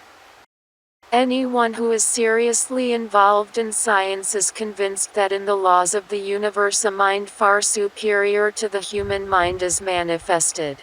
Thus the pursuit of science leads to a particular religious feeling that is really very different from the religiosity of a more naive person, where the references, page 162. Relativity is a purely scientific issue and has nothing to do with religion. Ibid. p. 177. It is difficult to peek at the playing cards of God. But not for a moment can I believe that he would choose to play dice with the people. Where is the reference? Page 182. One thing I have learned in my long life. Our whole science, when compared to reality, seems primitive and childish, and yet, it is the most valuable we have. Where the reference, p. 187. Physical concepts are free creations of the spirit and do not necessarily arise, as is often thought, from our relations with the outside world. In trying to understand reality we look like someone trying to understand the mechanism of a closed clock. He sees the outside, the plate, the moving indicators, he hears the ticking, but inside he cannot enter. If he has some ability he will perhaps invent some mechanism by which the clock works, which he sees, but he will never be sure that his ideas are unique, by which his observations are explained. Because he will never be able to control his ideas based on real mechanisms. Einstein, L. Infold, Die Evolution der Physik, 1987, 40. I have never found anything in my science that I can oppose to religion. As long as the laws of mathematics refer to reality they are not certain, and as long as they are certain they do not refer to reality. Serious deacons of science are the only deeply religious people. On Religion and Science, page 40. Bibliography. 1. The lecture of George Paxinos in Athens in 2017, YouTube video, refers to the written text. 2. The Universe, Life and Man, Katsuki Dimitriou, Emeritus Professor of the University of Athens, published by Zoe 1986. 3. The Origin of Life and Science, of the same. 4. The Pioneers of Science and the Genesis of the World, of the same. 5. The Worldview of Materialism, of the same. 6. Are We Alone in Space? Of the same. 7. The Big Problem God and World, of the same. 8. The Astronomical Universe, Creation or Fate, of the same. 9. How Science Today Sees the Universe, of itself. 10. The Formation of the Universe, itself. 11. Science Speaks, published by Zoe, 1979.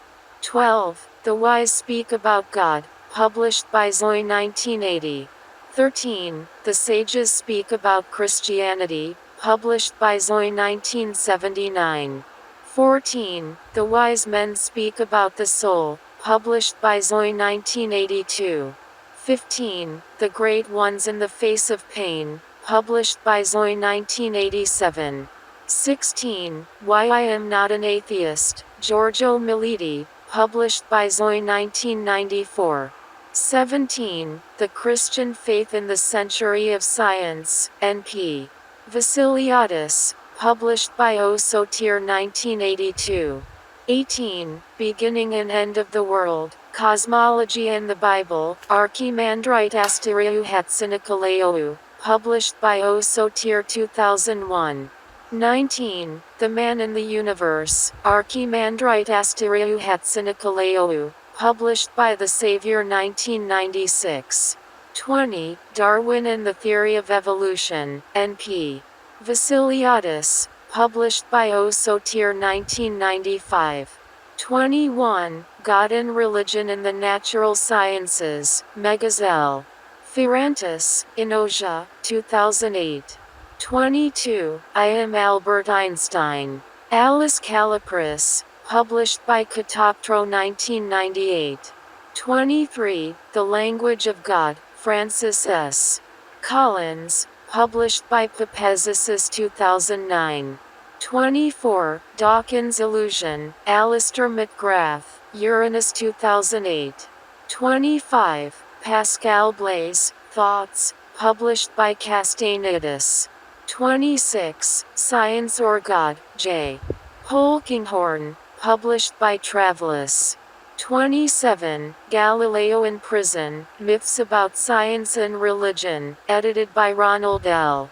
Numbers, published by Logian 2011. 28. Is God a Mathematician? Mario Livio, published by Analius 2014. 29. World History of Culture, Will Durant Volume G. 30. World History of Culture, Will Durant Volume H. 31. Anthology of Philosophy, Ubaldo Nicola, published by Analius 2007. 32. Anirban Bandiopatie. YouTube video, referred to in the written text, in the article Quantum Soul. 33. Anirban Bandiopatie. Evidence of Massive Global Synchronization in the Consciousness, Comment on Consciousness in the Universe, a review of the Or theory by Hameroff and Penrose. YouTube video, referred to in the written text, in the article Quantum Soul. 34. Discovery of quantum vibrations in microtubules inside brain neurons supports controversial theory of consciousness. YouTube video, referred to in the written text, in the article Quantum Soul. 35. Consciousness in the Universe, a review of the Or theory by S. Hameroff, R. Penrose. YouTube video, referred to in the written text, in the article Quantum Soul.